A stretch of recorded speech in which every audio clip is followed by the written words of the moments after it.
Similar story all around the country. 6 matches on what is the penultimate round of fixtures in this season's Scottish Premiership. Open all mics coming up live here on Sports Sound on BBC Radio Scotland.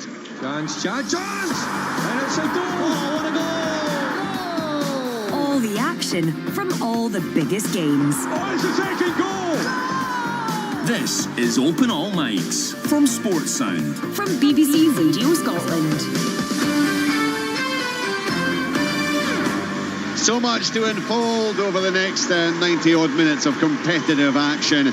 It's a night in which Aberdeen can clinch third place if results go their way. Hearts, indeed, could make sure that they finish at least in fourth place. At the bottom, well, it is all about Dundee United in terms of the potential to be relegated this evening.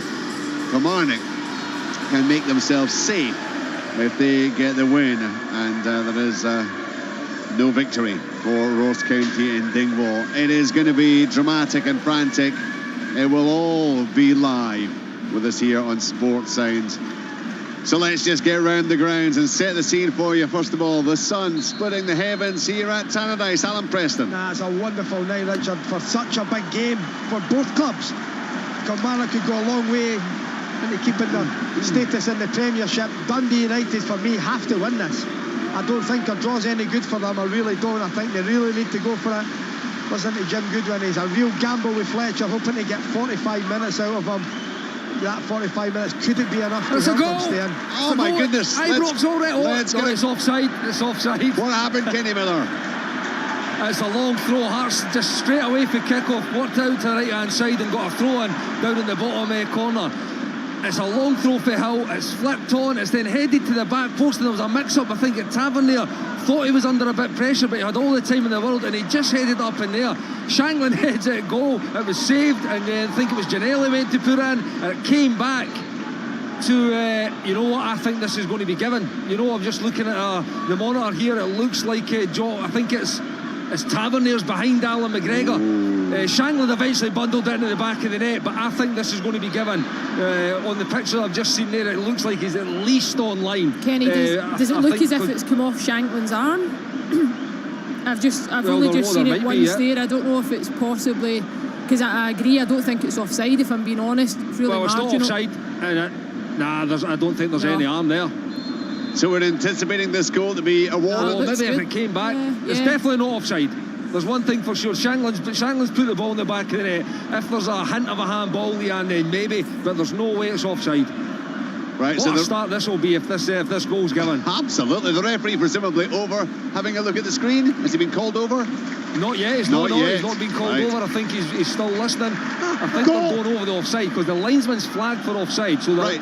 I'll come back to you. Is that a goal elsewhere? Yeah, it is indeed, Richard. It came for Motherwell. I'll give you one guess of who it is. Celebrating. Okay, quickly. Kevin Van Veen has just given Motherwell the lead. Right, I'll come back to you, Stephen. Right, goal. Kenny, what's happened then? The goal being awarded. The check's been complete. John Beaton's blues whistle pointed to the centre circle. We actually got a little hint. I think the fourth official gave Stephen Naismith the heads up before we did, and he was celebrating. So 1-0 Hearts a minute in. What a start to this game. You listening, Willie? I am, Alan, and I'm delighted for you. And I'm wondering, the stats that Craig's had there. What's the stats now? Was that Van Veen that scored? It is indeed. So let's go back. You must update the stats. Let's hear about this goal then. It is, Richard. It was good play down the left-hand side. Blair Spittle swung in across. And Michael Mandron was in, probably around about the penalty spot, just laid the ball back first time out square to Kevin Van Veen, who absolutely rifled it into the roof of the net. He said this week he would get 30 goals, or he was aiming for 30 goals. That's goal number 28. That's now 10 successive games he scored in. That equals a record set by Hughie Ferguson back in 1919, 1920. And Willie, I asked you earlier on, he must have been a good player. Brilliant. Yeah, you remember Hughie well, Willie? Yeah, I do, yeah. Personal friend. Van Veen, the first player to score in 10 successive top-flight matches since Mark Viduka back in 1920. Not 1920 as in Hughie Ferguson. Sorry, I've got the 2000. Sorry, 1999 2000 is what I'm desperately trying to get out of my brain cells. Brilliant start for Motherwell. Brilliant start for Hearts, who have taken the lead. In the meantime, Alan, you were just simply trying to set the scene here within about 5 minutes action. Brilliant. It's great though, and that's what tonight's all about, Richard. It'll be like that, frantic throughout the whole night. But one thing I have noticed, the ball went back to the keeper, and Stephen Fletcher's struggling. He really is. He's clearly just put out there to try and cause a nuisance, not to be as mobile as he can, I would imagine. But it's been a very even start so far. Lovely night at Tannadice. What do you think of that, Jim Goodwin suggesting that Fletcher's maybe 50%, 70% fit? I always just think what sort of message that sends to players that are probably sat 100% fit on the bench. No, I get that. And I know he's such a big player, but like that, you're saying he's not moving well. What he actually said was a 50% fit Stephen Fletcher improves our team. I would agree, because when you look at their bench, Middleton's not fit either, and he's not an out-and-out striker. They don't really have anyone else. Leanne, to be honest, and it's probably a gamble certainly worth taking if he can cause a nuisance, get them up the park, and maybe possibly get them a goal. Well, we've all good ball coming in. Corner, it's a really good ball from the left-hand side, whipped in. And eventually it's decent defending at the back, but it's a corner to Kilmarnock. It's McGrath who was back there.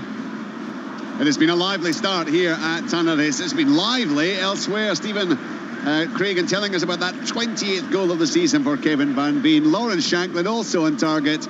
By the time the goal was awarded, it was down as officially the 3rd minute, but it's also a 28th goal of the season for Lawrence Shanklin. 2 remarkable tallies. Well done, sorry. From those 2 strikers. First test for the young keeper, Jack Newman. It's a corner. What's a chance for Hearts again? Taylor Skinny. Yeah, it was Josh Ginnelly going through again. Hearts work out to the left-hand side, and it was a brilliant pass for Kairos, who is playing at left-back. Slides it through for Ginnelly, goes 1v1 with King, just gives a step over onto his left-hand side and drills a shot right at Alan McGregor down to the bottom corner. But good save for Alan McGregor. Hearts have started this game really well. And what about Hibernian against Celtic? How are the early stages there, Michael?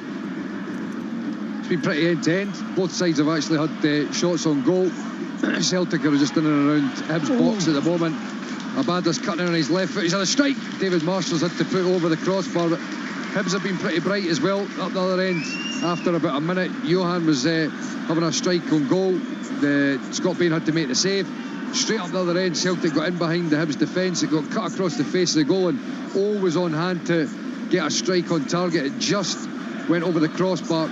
But it's been a lively start here, end to end. Both sides looking to get up and attack the opponents, but at the moment it's still 0-0. And Willie, anything doing at Pittodrie? Richard, no, nothing at all. Basically no chances, no action in the penalty boxes whatsoever. Both teams at this moment in time just cancelling each other out. So it's 0-0. I'm hoping that it's going to improve. In fact, it will have to improve, because there's too much quality out there for it not to. Well, they're certainly hoping so. It's all about the result as much as anything, though, and both sides desperate for the victory. Aberdeen, certainly, given that Hearts are in front against Rangers. Lawrence Shanklin with his 28th goal of the season. Rangers 0, Hearts 1. Ian, what's happening in Dingwall? Ross County against St Johnstone. Yeah, we've just had the first chance on goal. Richard, Ross Sinclair in for Remy Matthews, and St Johnstone goal, punching the ball from the cross. Jordan White looked like he was going to fire past him, but a big block from Liam Gordon. County look up for it. It's a bumper crowd at the Victoria Park Stadium here today. Gorgeous evening in the Highlands as well. Ross County look up for it. Horrible head knock there. Really nothing in it. Both of them have gone to try and win the ball. It's McGrath that is for Dundee United. I think it's Brad Lyons for Kilmarnock. Both of them going for the ball, fully committed. Both of them come off really bad with head knocks there. Physio straight on the pitch. I was just looking down there. Daniel Armstrong had seemed to take umbrage. It looked to me it was a absolutely fair challenge. Two players going for the ball, and clearly both have suffered as a result. The Kilmarnock player in particular is getting treatment right now. Jamie McGrath is up on his knees. He doesn't look to be too badly affected, but I mean there was no malice involved in that. No, I didn't see anything at all in that, Richard. Just coming together with the two of them at the same time, and it's just an unfortunate incident. You know, I don't know what is the referee going to give a free kick to Kilmarnock. He may think it's a free kick, or does he give a bounce ball because it was a head knock? Well, we'll find out shortly. Alan Muir is actually telling Jamie McGrath he needs to go off. Yeah. And there was nothing in that, Richard. No. I've just did a replay of it as well, Alan. Just the players as you guys described, just going for the ball. There was nothing sinister there at all. No. Leanne, you had a chance to look back at what was the first goal of the evening. It took a little while for it to be confirmed. Just talk us through the sequence of events before Hearts were awarded that goal.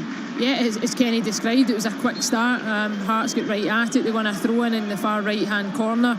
Ball came into the box. Rangers don't deal with it. Hearts then kept it alive and knocked it on just towards the 6-yard area. Again, Rangers, I'm not too sure who the player was that had dropped behind Alan McGregor but didn't quite get close enough to affect the ball, and eventually Lauren Shanklin turned it into the back of the net. Josh Ginnelly was in the 6-yard box as well. Defensively really sloppy from Rangers, but you would need to say from a Hearts perspective it's everything that Stephen Naismith has been describing that he's looking for, that he wants from his side. That quick start, that enthusiasm, causing teams problems, a real attacking nature. A perfect start for the evening, you've got to say, for Hearts. And the other goal has come at the Tony Macaroni, but it's Livingston 0, Motherwell 1. Like Lawrence Shankland, Kevin Van Veen getting goal number 28 of the season. Like Shankland, it came in the 3rd minute, Stephen Creek. A wonderful start for your old team. It was perfect, Richard. You know, and I think Motherwell just continue in that good form. They've won all 3 post-split fixtures. You know, the record under Stuart Cartwell has been absolutely terrific. Stuart's been in charge for 12 games and Bunny lost 2. You know, the turnaround from where they were and where they are now, they look a completely different team. Of course, the shape has changed. The personnel hasn't changed an awful lot, and Stuart's built the majority of that success on consistency. He makes minimal changes unless someone's injured. That's normally the only reason why they drop out of the team. So, you know, you can see what the goal has done for them. They're knocking the ball about. They're comfortable. There's a good away support, which there always is here at Tony Macaroni Stadium. They're bathed in sunshine on the far side, and they're delighted with what they're watching. Not just tonight, but what they've watched in the last 12 games. You have to check and see if this ball's over the line. It's Hibs. I think it's not. I think it's a good save for Bain. It's gone by for a corner, but good attack from Hibs. They latched onto Kobayashi, who was slacking possession. Jake Doyle Hayes won it, broke forward. Kevin Nisbet had the ball. He spun it out wide to Lewis Stevenson and got himself into the box and got on the end of Stevenson's cross. Good header down low. Bain makes a save at the near post, and then the ball goes behind for a corner. Just for a second looked like it might have been over the line, but not too many complaints from the Hibs players. No, it looks like a brilliant save from Bain with his feet, Michael. He's done enough to keep it out. Really good stop at the back post. A lot of power in the contact as well. Scott Bain celebrating his new 3-year contract by getting a rare start. Although he has played somewhere about 70 or 80 games over the course of his Celtic career. But my goodness, absolutely set for life, you would imagine, with that latest contract for the keeper, and getting a game this evening. It's still Hibernian 0, Celtic 0 here at Tannadice. Dundee United 0, Kilmarnock 0. I mentioned the Kilmarnock support. I gather it's about 1,000 or so Killie fans, but actually the United fans have turned. Now you often see this at times of adversity, and especially at this stage of the season. They have all but filled the rest of the other 3 parts of the stadium. And it just shows you, Richard, you know what the city is. And you know, I would imagine John Nelms and Dundee are wanting United to stay up, because it'd be best part of £500,000. This is what the derbies would be like up the road at Dens and down here. But you've got to say it's tonight with the crowds. If we had 9,458 more supporters through the gates tonight, which we have got, it's now a Premiership. Johan's through, and he misses the target. He's flagged offside in the end, but that for me typifies Eli Johan perfectly. Great run, gets into a great position on inside left. He gets it back onto his right foot. He's facing Bain up from an angle, and he misses the target. Lacking an end product. But there's Fletcher, he's through. Oh, he's hit it wide. Flag goes up for offside anyway. As Aina with a good run, flips it to the back post. Fletcher brings it down, and it gets away from him a little bit, but it's on his left foot.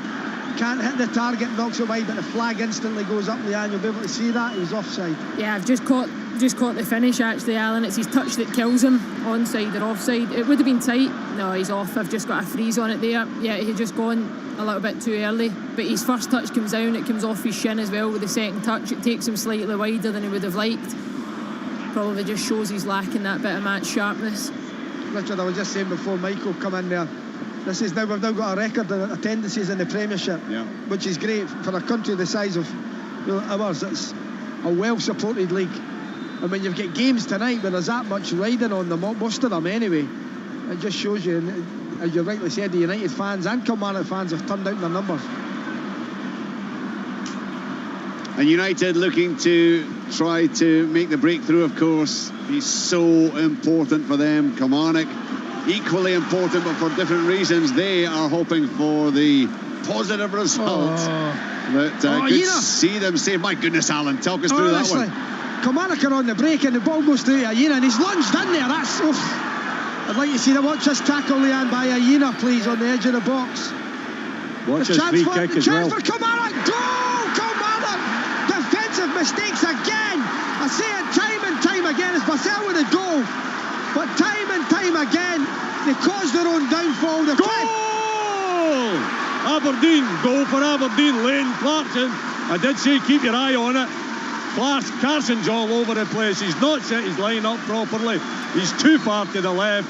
Clarkson spots it. He just dinks it over the wall into the back of the net. It goes somewhere round about, maybe hip high, chest high, and it nestles in the back of the net to give Aberdeen that lead. 1-0. It's a sixth goal of the season for Leighton Clarkson. We've just seen the goal there for Kyle Vassell, just his fourth for Kilmarnock. But my goodness, it could be absolutely crucial, absolutely priceless from their point of view. The eruption of noise from down below us from the Kilmarnock fans. It was a really good finish, albeit a mistake. Finish. Yeah, brilliant finish. But again, and Jim Goodwin keeps going on about it. The goal's being checked. It is a goal. It stands. But Aina lunges into a challenge at the edge of the box.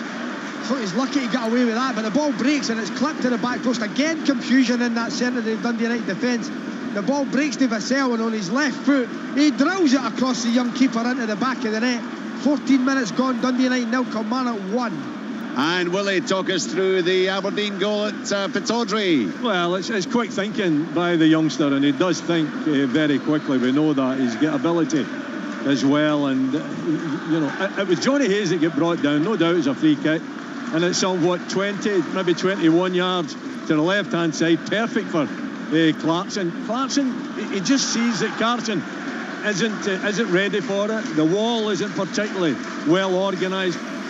Carson's to his left hand. There's a huge gap just over that wall, and he just dinks it over the wall, Richard. Not a great deal of pace on it. Didn't look from here as though there was a great deal of pace on it, but perfect in terms of the quick thinking. The little dink ends up in the back of the net. First chance of the game to Aberdeen. Magnificent goal. We're getting goals in doubles this evening. Motherwell and Hearts both scoring in the 3rd minute. Kevin Van Veen and Lawrence Shankland. Kilmarnock and Aberdeen netting in the 14th minute. Kyle Vassell and Leighton Clarkson. Leanne's in the studio. You've had a chance to review those goals, Leanne. I've seen them both, and the one thing that jumps out to me about the Kilmarnock goal is exactly what Alan's saying about the defensive errors. We spoke about the lunge, and I've not had a chance to see that back, but I've got no idea why he's dribbling out of his 18-yard box in that type of game, in that type of situation, to then go and lose the ball, get the turnover, it then breaks again. It's another mistake from Dundee United. It's last-ditch defending, but they cause themselves so many problems. But Vassell does really well with the finish, I would need to say, and what a huge goal that could be for Kilmarnock tonight. Chance, sorry Leanne, really good chance for Fletcher again. It's a lovely ball down the line. McMahon's on it. He's about 3 or 4 yards out for the byline. He whips it across. Fletcher pulls out to a roundabout penalty spot and he hits it first time with his left foot over the top of the crossbar. Chance for Dundee United. But again, you're right, I was at the game Saturday. Aina flogged the goal Saturday. He's a good young defender. He's going to have to learn. He's got to know when to clear the ball and when to play the ball. It comes through experience and playing in the game, but at the moment it's a tough watch for him. Yeah, but he's 20 years of age, Alan. You know, and you're in a relegation battle. You don't really want someone learning their trade in a relegation battle in a game as big as this. So you'd imagine the message from Jim Goodwin would have been tonight: no risks, don't take touches when you don't need to, just get the ball on. Steve, and I get that, but you know what? He's come from Huddersfield on loan. You know what academy football's like? It's play. Spot on. Well, he was caught out. United caught out again over on the right-hand side. A deflected cross came in, and they've just about got it away, but it's a free kick now in this right hand. Is it a free kick or a throw in? It's certainly free kick. It is the free kick for Kilmarnock, and this could be very dangerous too, Alan. It will be. It will be whipped in by Armstrong, I would imagine, with his left foot. The big lads are up they go. They're obviously missing Joe Wright tonight, out injured, but Ash Taylor's gone up there as well, and he's very good. You'll know Richard through his time at Aberdeen and at Kilmarnock. He scores goals from set plays. This ball will be fizzed in. He's going to try and put this right on top of the young goalkeeper, only making his second start of the season here. It's going to be an interesting night for young Newman. He's going to whip it right above him, and you'll see the Kilmarnock players flashing in front of him here. Well, they defended it well, actually headed it clear, and they have been given the free kick for the challenge that came in. So United are trailing as things stand. Ross County 0-0 against St Johnstone. So United would be 3 points. They'd be away. As far as I'm concerned, Richard, if this stays as it is, they're away. Goal difference. As it stands, it's 6 of a difference. Now you could see that swing. So officially, they're not going to be. You think? Well, it could feasibly happen. If you fancy having a bet on Sunday, I'll take your money. I'll see if Willie Miller can lend me some. I'll jump on that as well, Alan. But officially, they're not going to be. Yeah, No, I think all of us would say, they're all but down. But I think 6 probably isn't enough. If it gets to about 10 or 12, then yeah, absolutely, you couldn't see anything other than that. But basically, as it stands, they're 1 Ross County goal away from being relegated. Yeah. That's how it stands. And that's it. And to think, this is a side at the start of the season we're playing in a European competition, Richard, that they finished last year in the league. It's incredible. And a lot of these players are still here. So, yes, I mean, Jack Ross was there, Liam Fox is there, Jim Goodwin now is at the helm. But the players have got to carry the can for this. How can this team go from European football, where they finished last year, to where they are now? Last time Kilmarnock were up here, they got absolutely battered. It was 4-0. Dundee United. Killie have won just 1 away game all season. That was against St Mirren fairly recently. But they are ahead early on, thanks to Kyle Vassell. And it's past the post in the end from Abada. It was a ball up to top to O. He was wrestling with Egan Riley. He did brilliantly. Checked back in on his right foot. Good strike. David Marshall with a save. Palmed it out. Abada was there to get contact on it, but he pushed it past the post. And there's a substitution going to be made here for Celtic. Haksabanovic is down, and Daizan Maeda is on the halfway line, stripped and ready to come on. I'm not sure what's happened. Didn't see anything. It looks like it might be a muscular injury for Haksabanovic, but he's definitely off, and Daizan Maeda is going on for him. So it is still a Hibernian 0, Celtic 0. Remember, Hearts are leading in Ibrox. Kenny Miller brought us that goal early on. How's the game been since? Yes, but it's quite a level game, and I would say Rangers just probably edging possession, but if anything, Hearts have had the better chances. They've looked more dangerous, particularly with this Lawrence Shanklin just playing off Ginnelly. It's such a dangerous combination because Shanklin drops in and gets the ball, and as soon as he gets his head up, Ginnelly is off. He's running beyond that Rangers backline, and he's got in once where he got a good shot at Alan McGregor, and he's just picked up an injury where he was almost in again. I think Leon King got back and stood on his hand, so he's just had his wrist or his hand just strapped up as well as he's came back on as we speak there. But Hearts look dangerous in transition moments, and now they've got something to hang on to. Rangers are going to have to work very, very hard to break this Hearts team down, because at the moment we're 22 minutes in and they've barely tested Xander Clark as yet. Look, as it stands. Oh, what a chance! Oh! That was unbelievable! That's incredible stuff of Vassell. He's in the circle at the halfway line. He gets the ball on his chest and whaps it over the top of the keeper. It's going in. The keeper runs back. What a save from Newman. Well done, the young man, but that was just brilliant. Let's hear about the goal. It's a goal for St Johnstone. Stevie May, the goal scorer. 23 on the clock. Picked the ball up 18 yards out and drilled it past Ross Laidlaw. I tell you what, Ross County started brightly in the first couple of minutes, but St Johnstone have come into this and deserve their lead. 9th goal of the season for St Johnstone's top scorer Stevie May. That's the only bit of good news for Dundee United so far this evening. What an incredible goal that would have been from Kyle Vassell. The corner has been taken and United looking to try to scramble it clear, but it was a wonderful save. Leanne, you've seen that now? Oh, it's incredible. Absolutely outstanding. He does so well to work his feet, because he's beaten. At one point he's beaten. The contact is so good from Vassell, the technique, the accuracy.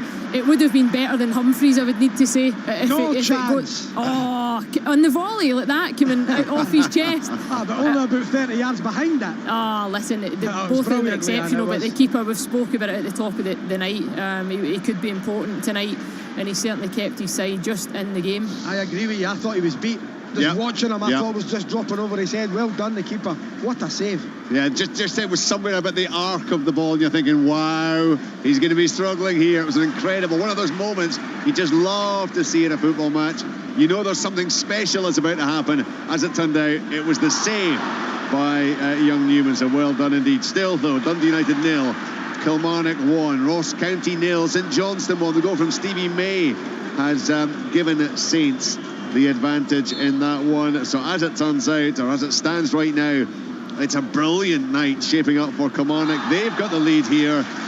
Ross County are losing, and those are the two score lines that Kilmarnock were looking for in terms of the live table. Kilmarnock are safe, and it would be down to Ross County and Dundee United for that final fixture on Sunday. All the matches kicking off at 3 o'clock, I think. Richard, they've got a free kick, Kilmarnock here, 25 yards out, just right at centre of the goal. I mean, the keeper, the sun's right in his eyes. He's put a cap on it. I mean, it's only Packy Bonner I used to remember to see him would run out with his cap in his hand. You don't really see it now with modern day keepers, but young Newman's got a cap. He's just put it on. He's just thrown it away. He just heard you saying keepers don't wear caps anymore. Exactly, he's thrown it away, but the sun's in his eyes. You can see it. And here's a real opportunity for them, for Kilmarnock. So it's 27 Chambers. Yards out, and Chambers over the ball. It is going to be Chambers, isn't it? His left foot. As you rightly said, the wall 17 yards out, 27 yards. Free kick, he runs on square to the ball, whips it over the top of it. We're giving a big build up. I thought Armstrong would have been better taking that. Yeah. I mean, he actually took control of that very quickly. It's one of them, you score one once in training and that's it. You're on them for the rest of the season. I think the young man's probably just been marked off the list for the next one. There'll certainly be others who will be looking to get in ahead of him, but they are ahead. Kilmarnock, they would actually, I just wonder, there's a little bit of disappointment they're not further ahead, because they have been the top side. They've been the better side. You know, the young keepers won a brilliant save from Vassell there. They've scored already as well, but they've had some crosses flashing across the box. Jim needs more from his men. He really does. United, you know, it's been a big call making the changes. Young Graham's not played for a while as well at centre half, but needs must with BH getting suspended at the weekend. So but United need to do more, and you're right, Derek will probably be, this could be a booking here. Peter Pollitt has had a reputation. Derek's not happy at all. Yeah. Well, I mean, the booking, and like, he was well and truly fouled there, Pollitt, and I don't think anyone could have suggested it was anything other than a foul, certainly not a dive from the Dundee United man. So United have a free kick some 15 yards inside the Kilmarnock half. On the United left, Jimmy McGrath to take that. They trail 1-0. St Johnstone 1-0 up against Ross County. Hearts still 1-0 up at Ibrox. Motherwell, who else but Kevin Van Veen? It's 10 games in a row. Scored in the 3rd minute. Livingston 0, Motherwell 1, and it's Aberdeen 1, St Mirren 0. The Leighton Clarkson goal separating sides in that one. Just the one game. Little tactical change coming up. Jim Goodwin has called Jamie McGrath right over for a word in his ear. So just wondering, are they going to overhit it to the back to Graham?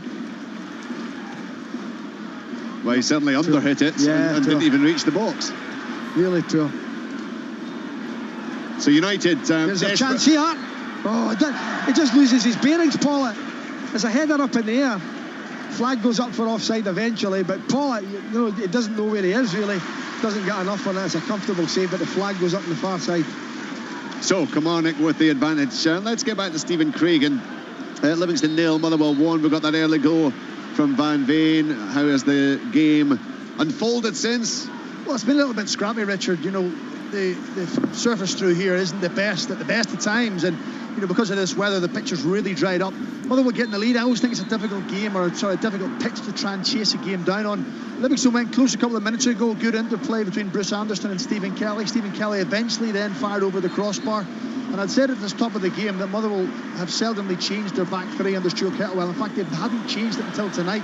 Then Shane Blaney replaced Dan Casey in the starting lineup. Callum Butcher's now went off, and Bevis McGavie has come on. So it's a bit of an unfamiliar back three look there, which is maybe why the reason why Stephen Kelly managed to get the shot away. But Motherwell are leading, quite happy. Kevin Van Veen hasn't had a lot of involvement since the goal, but he's the man. It's got the big moment. They're delivering the big moment once again. His 20th goal of the season. Phenomenal. Leanne, I take it didn't get a chance to see that Aina challenge. No, there's been no replay of it, just Alan. wondering if the sports scene guys could see it, because it didn't look clever at all. I mean, it's probably got lost in the aftermath of the goal, I guess, hasn't it? Yeah, I would imagine so, but just not nice. I'll keep an eye. Sometimes at half time we get a run through the first half action. United just played some decent football there. Nice stuff. Ball into the box. Ash Taylor, good diving header away for a corner. United need to get their next goal very, very quickly for me, Richard. They need to win this game. They need 2 goals now. You know, Kilmarnock have been the better side, without a doubt. United haven't really turned up so far, but here's an opportunity for them. Remember, United go to Motherwell on the final afternoon of the season. They actually won there just a few weeks back. One off the training ground, just didn't quite come off. Sybil plays the ball along the ground. Fletcher, who starts at the back post, he's hoping for a block on his man Taylor. It didn't come, but Fletcher gets there. Shot takes a nick off Taylor away back out for another corner. Yeah, 15th of April, United won at Fir Park as part of that run of 3 victories, which gave them hope at that stage. It's been 3 successive defeats since. And that corner, well, it's certainly been partly cleared at the moment. Huge crowd inside Tannadice this evening. It is Kilmarnock, roared on by their 1,000 or so fans down below us, who have the advantage given them by Kyle Vassell with a smart finish. He might have scored an even more spectacular goal a few minutes later as he smashed the ball from halfway and very nearly caught out the young Dundee United goalkeeper Jack Newman, who just about got back and actually in the end pulled off a magnificent save to keep his side trailing by just that 1 single goal. So 1-0 Kilmarnock. That's important at the bottom. So too is the scoreline in Dingwall. Ross County 0, St Johnstone 1. What's the latest there, Ian Auld? Yeah, still 1-0 to St Johnstone. Richard, Stevie May going close a few moments ago with a header from a McPherson free kick down this near side. Just clicking for Ross County just now. St Johnstone in total control. I think we've got a VAR check here, Richard. Yeah, Willie, is it the tackle? Small tackle. And I was just going to come to you there before Richard went to Dingwall. The challenge on Miofsky. Why I was drawn to it was because I looked at the screen at the point Graham Shinney was shouting at Miofsky and telling him to get back to his feet. It's a red card. Yeah, and there's no doubt it's a red card, Willie. It's a shocker. It's a real sore one. He catches him just above the ankle, and it could be a really, really bad injury for Miofsky, I would need to say. If he leaves the field, he really has got a sore one. Okay, and it's a silly challenge because it's away over at the far side on the touchline as well. Yeah. Isn't it? But Miofsky's struggling. Miofsky's ankle rolls over inside to out, and at that point is that the contact's come right in above the ankle. It's a real sore one.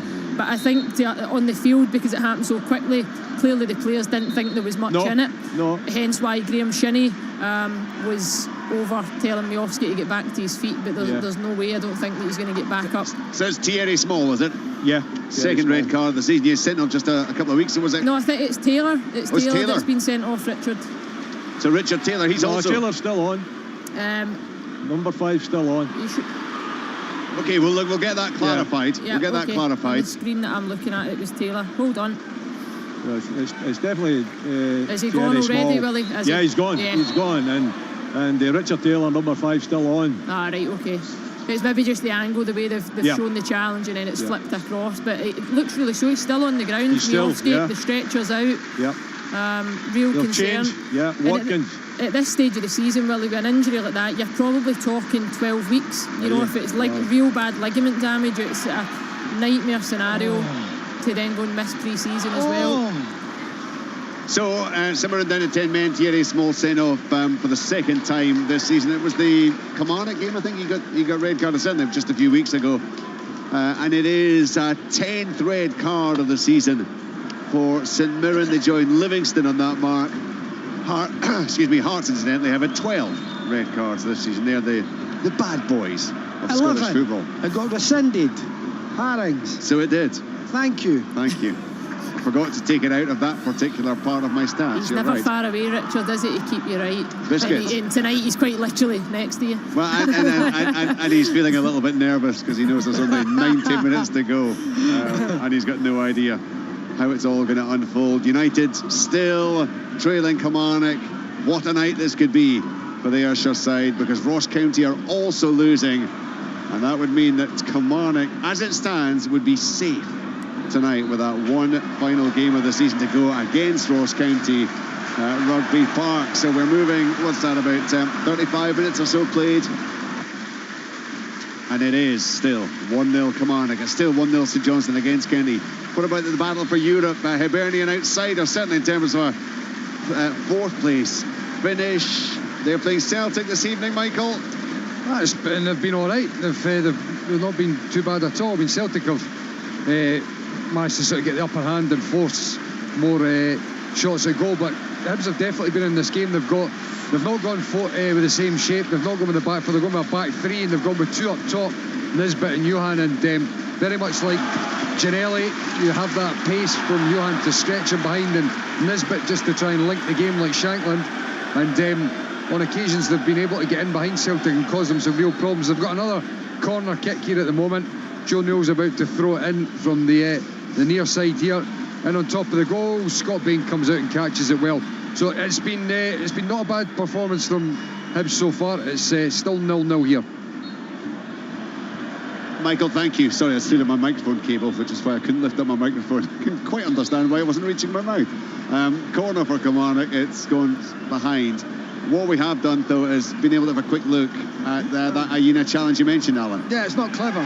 Far from it, you know, and I think that if the guys in the studio who are doing sports team can have a look at it, he lunges in, Richard, from quite a fair bit away from the ball. And has he got full control of his emotions there? I'm not so sure. The ball's well away from him. It's not nice. He's off the ground. He catches the player. He's out of control. He's overly excessive, I would suggest. So what happens there then? How's that not been pulled up? No idea. VAR must have got lost in the midst of the goal. It would be part of it because it's the build-up to the goal. Alan, the only thing it may be is by the time his foot reaches the Kilmarnock player, it's back on the ground. That's all I can imagine. Maybe that comes into the thinking of it. But you're right. You know, when you talk about a Stiller slowing something down, at some stage during that tackle, he's been off the ground, his legs been straight, and his studs have been pointing towards the opposition player, which would all equate to a red card. I'll be honest, I'm just a little bit surprised. Yeah, we're looking at it there. We managed to get it through thanks to our television colleagues, and it is slowed down at full pace. I'm staggered that Alan Muir didn't respond to that. Incredible. Well, it depends. I mean, have you seen where the referee is? I mean, I've not obviously seen it, but you know, it's amazing. He's about 4 feet away, Michael. Is there anybody blocking the view, though, is what I'm thinking. It's just incredible how sometimes what can appear very, very simple as to why they've not done something. No, I mean, literally, there is one player who is closer to the challenge than the referee, and that's it. And I actually thought for a minute he might have turned his back, but he has turned round. He's seen the challenge being made. Richard, is Alan Muir the referee or the VAR ref? He's a referee. Is he right? Okay. Stephen McLean's in the VAR room. Surely then VAR, Stephen McLean. You think would draw that to the referee's attention. I think their only saving grace is the fact it's then led to a goal. The advantage has been played, and there's perhaps a bit of debate the fact that, like you've described, he slows down, but the point he gets there, he does actually play the ball, and I think that's what saved them, the contact with the ball. The fact it's led to the goal, they've thought there's no need to go back and review it. Would it be yellow, would it be red? But you're right, if there's contact with the player, the manner in which he lunges in, it was outrageous. Oh, sorry, there's a shocking challenge. Oh, it's given offside. Shamal George is really, really lucky. It's a long diagonal ball into the box. Kevin Van Veen is just outside the box of Shamal George. He comes out to try and kick it, ends up kicking Kevin Van Veen in the head. He gets a yellow card for a dangerous tackle, and it's offside. So Livingston get the free kick, goalkeeper gets booked, and Kevin Van Veen's going to have to need 2 paracetamol. Wow. Still 1-0. It's Van Veen who's got the goal, obviously. 28th of the season. He's scored in 10 successive matches now. It is still at Ibrox. 1-0 for the visitors, Kenny. I'm not sure we've got Kenny. We'll get back to Kenny Miller. It is 1-0. It was Lawrence Shankland who scored. He scored for Hearts, just ahead of Van Veen scoring for Motherwell. The goal officially. Brilliant, Armstrong. Really good run down the left-hand side. Nutmegs McGrath as he goes in. Beats McMahon as well. Kilmarnock have been the better side, Richard. Is there a VAR check going on? I was just about to say that. There's a delay in the game. I think there might be. George. I mean, he kicks him in the head. Well, that was my thought. And I was just going to come in saying, and I thought it would be ludicrous that we're expecting red cards for every type of challenge at a point, but it really is reckless, which at times we know is yellow, and it doesn't mean a red card, but he's high, he's out of control. Was Van Veen, was he bending down, or was this full head height? No, I don't think he realised where the goalkeeper was. I think he was possibly trying to chest it. Yeah, Van Veen's not really crouched. At the point, yellow's probably suffice, if I'm being honest. I don't think there's any intent from George. It's just really clumsy and silly. I know. But that's the same if George comes out and Kevin Van Veen goes for the ball and catches him square in the face or in the head with his studs, you would imagine the referee I know Craig's quite sinister in that decision making. They're clearly taking a bit of time looking at it. He kind of almost comes over the back of him, so the first point of contact is kind of like the middle of Kevin Van Veen's back, and then Van Veen feels the contact and he kind of ducks, and then his leg kind of continues through and over the top of his head. So it's not a straight leg contact. It's almost like he's come out side-footed mid-air to try and volley and clear the ball. But they're clearly taking a bit of time to decide this. It's still going on. Van Veen's back up on his feet, I think. Right. Well, he looks okay. He's paracetamol, should say, maybe later on. It's just one of those ones, the longer it goes, you would think. I know, but this is... It's going to be a red. I don't know, because... Here's an interesting one here. It's a penalty kick for Celtic. And I can understand why. The ball got cut back from Dyson Maeda. He's in behind the defence. You're thinking Cal McGregor's going to put it in the back of the net. He misses the ball, but then gets absolutely wiped out. I think it's Lewis Stevenson who's trying desperately to get in the back to get the block on him, and he wipes McGregor out. But the ball's past him. He's missed it completely, and Kevin Clancy just takes a split second, looks at the incident, and points to the penalty spot. Penalty kick for Celtic. It's an 11th penalty of the season for Celtic. Chance! It was an overhead kick from Pollock, cleared away. Fletcher had a swing and a miss at it as well. United still got a bit of pressure on here. Mulgrew tried to win a throw, but that was a chance here. Pollock, very ambitious overhead kick, wide of the target.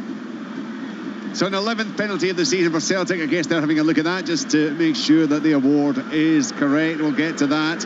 Any judgment yet, Stephen Craig? Richard, it's still going on, and the players are actually asking the referee what's happening. Can we not just get on with the game? Both sets of players are wanting the referee to get on with the game. He keeps pointing to his ear. See, at this point, why has he not just been offered a chance? Go to the screen and go and look. I'm sitting beside Gene Lewis, and Gene Lewis said the exact same thing. Why would you be debating it in the VAR? Exactly. Like, what is it you're looking at? Because I mean, if it's taken... He's going to have a look. Right. I just want to suggest it's going to be right. The fact it's taken so long for an incident like that. Goal for Celtic. Okay, tell us, Mikey. It's a penalty kick. It's been slid into the back of the net by from Rio Hatate. Put the ball down. He sent David Marshall the wrong way. Penalty. 1-0 Celtic. Ninth goal of the season for Hatate, who has taken on the penalty duties this evening.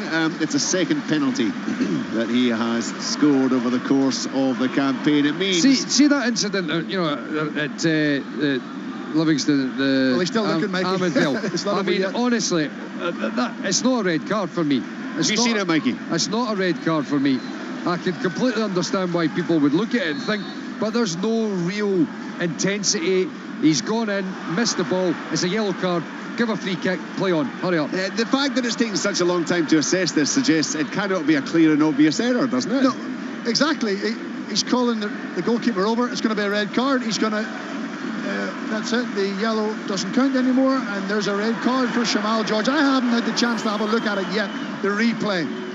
But if Mikey's saying it's a little bit soft, then there you go. I just think that, like, you know, look, again, you can make reasons and find reasons why it's a red. He's high, he makes contact, he's in and around the edge of the box, all these things, but you're again, like, when I'm looking at these things, it's your gut instinct. He doesn't, like, karate kick him, he doesn't straight leg him, there's no real force. You're sending the goalkeeper off there. Just yellow card was given. Yeah, and you know, I think you get a feeling, Craigs, you're at the game, you get a feeling for what are the crowd thinking, and how's the atmosphere? Are the players big complaints? I don't think. Mike, I have to say, both sets of players were asking the referee could just get on with the game almost. Well, come on, just hurry up and that tells you the game. That tells you a lot, you know. It's as if they're looking for a technicality to send them off. When you think, you know, years ago referees, you know, based on emotion or their first thought, you're right. But when you start to look through the rule book, you'll always find something. Exactly. Oh, it's a save. It's in the back of the net. It's Graham Shinney that gets the final header, following in from Carson's kind of a save across from the right-hand side. Carson goes down. He flips it up in the air. It's a decent save, but he should probably have done better. Maybe try to direct it a little bit further away. It pops up in there. And there's Graham Shinney to head it over the line to give Aberdeen their second goal. Well, he's been by no means a prolific goal scorer over the years, Graham. That is his first since returning to Aberdeen on loan. Of course, all the Aberdeen fans hoping that will be made permanent over the course of the next few weeks. But he's got the second goal, and Aberdeen looking good for the win there against St Mirren. Shinny permanent, Richard? I think that's yes. I mean, they want it, yeah. I think his family's back up, staying up north, Richard, as well. Yes, so I think that's an indication. They need to do a deal with. It's Wigan, isn't it? Have they not been paid though? I don't know. Is it Wigan? Sorry, Alan, I've got no idea what you were saying because producer Frank decided to talk to me at that point. Yeah, it is Wigan, Alan. I'm saying, is it Wigan about a year ago? Yeah, it is. Yeah. But you imagine with the problems they've had, if they don't pay him for a month or two, then that would certainly free him up to walk away on a free transfer. Here's a chance, dodges through, goes right to keeper, surely! 2-0! Another defensive blunder by United! It's Vassell again, dodges on it, he tries to lift it over the keeper, he actually knocks it square, and there's Vassell on it like a flash. As United fans leaving, Richard, you'll see them starting to head out behind the goals there. They've had enough. Wow. They have gone, some of them. 2-0 to Kilmarnock. I think it would have been a penalty had he not found Vassell and Vassell scored. The keeper looked to take out. Yeah, I seen that as well. Possibly, Richard. I just watched the ball. I was watching the ball, Richard, but again, as I say, it seemed to be another defensive mistake. That United had the ball. They play it back. Why they play it back, I don't know. The keeper does seem to wipe out Doige, but he knocks it square, and Vassell's there. But again, it's all down to Dundee United. Bad defending. The United player's got the ball, rolls it back to Aina on his weaker left foot, he slashes at it, but Doige takes it off him. Then it's through with the keeper, tries to knock it over him, but knocks it square, and Vassell puts it in the back of the net. Dundee United, honestly, 2-0 down, 2 defensive mistakes. Good night, Vienna. Yeah, I'm just watching. We've just had the feed. I mean, I see what Mikey's saying about the Shamal George setting off, but it's clumsy. I think stupid. I think these days he doesn't need to become. Let your defenders deal with. No. I'm not trying to get him off the hook in terms of poor play from him. I just personally don't think that. I think a yellow card would have sufficed. And there wasn't a lot of, I know it sounds harsh, force when your foot's so high, but there is no, Michael, you said, there's no follow through. He's not trying to kick, he's not studding. I think he recognises in mid-air he's not getting it, and I actually think he pulls his leg or his studs back slightly, or his foot, so he doesn't catch him as bad as what he could have done. The Killie fans are going absolutely crazy here. Look, they're 2-0 up, and you could not put up any defence. Well, in fact, United themselves have barely put up any defence, but you certainly couldn't suggest anything other than Kilmarnock a good value for a 2-0 lead. Without a doubt, they've played well. Derek McInnes's men, top form, but again, Richard, Dundee United, one of the, I don't know who it is, Leanne might be able to tell me, was it Harks? He's got the ball, he's facing his own goal. Half time in Dingwall. He could hook it over, he could hook it, knock it wide. He decides to play it back to Aina, who has a swing with his left foot while Doige is closing him down. Just Jim Goodwin must be throwing his hair out with the lack of defending that they've got down there. Horrendous. So we heard there from Ian, Ross County 0, St Johnstone 1. That's part of the equation for Kilmarnock. They lead 2-0 here at Tannadice as we move towards half-time. And as things stand, Kilmarnock will have ensured their survival in the Premiership.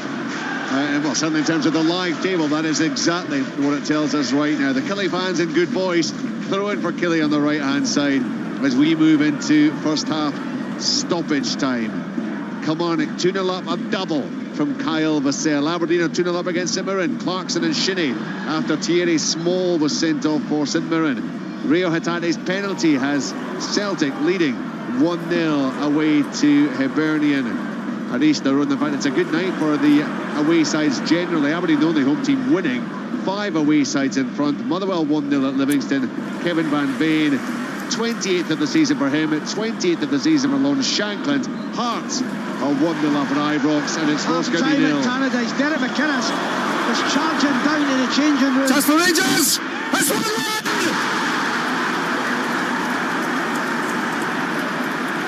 I get the impression the Rangers might have scored. And there's an absolute disaster for Hearts right before half-time between Atkinson and Hill. Hill actually ends up slipping and trying to head it as he's down on the ground, but he heads it straight off Cantwell, who goes through. It looks like he could kind of square it to Sakala. He continues himself, and with the left foot passes it across Sander Clark into the far corner and in off the post. It's his 4th goal in 4 games post-split. Rangers back level 1-1 right on half-time, and Stephen Naismith will be absolutely gutted because his team have put so much into this first half.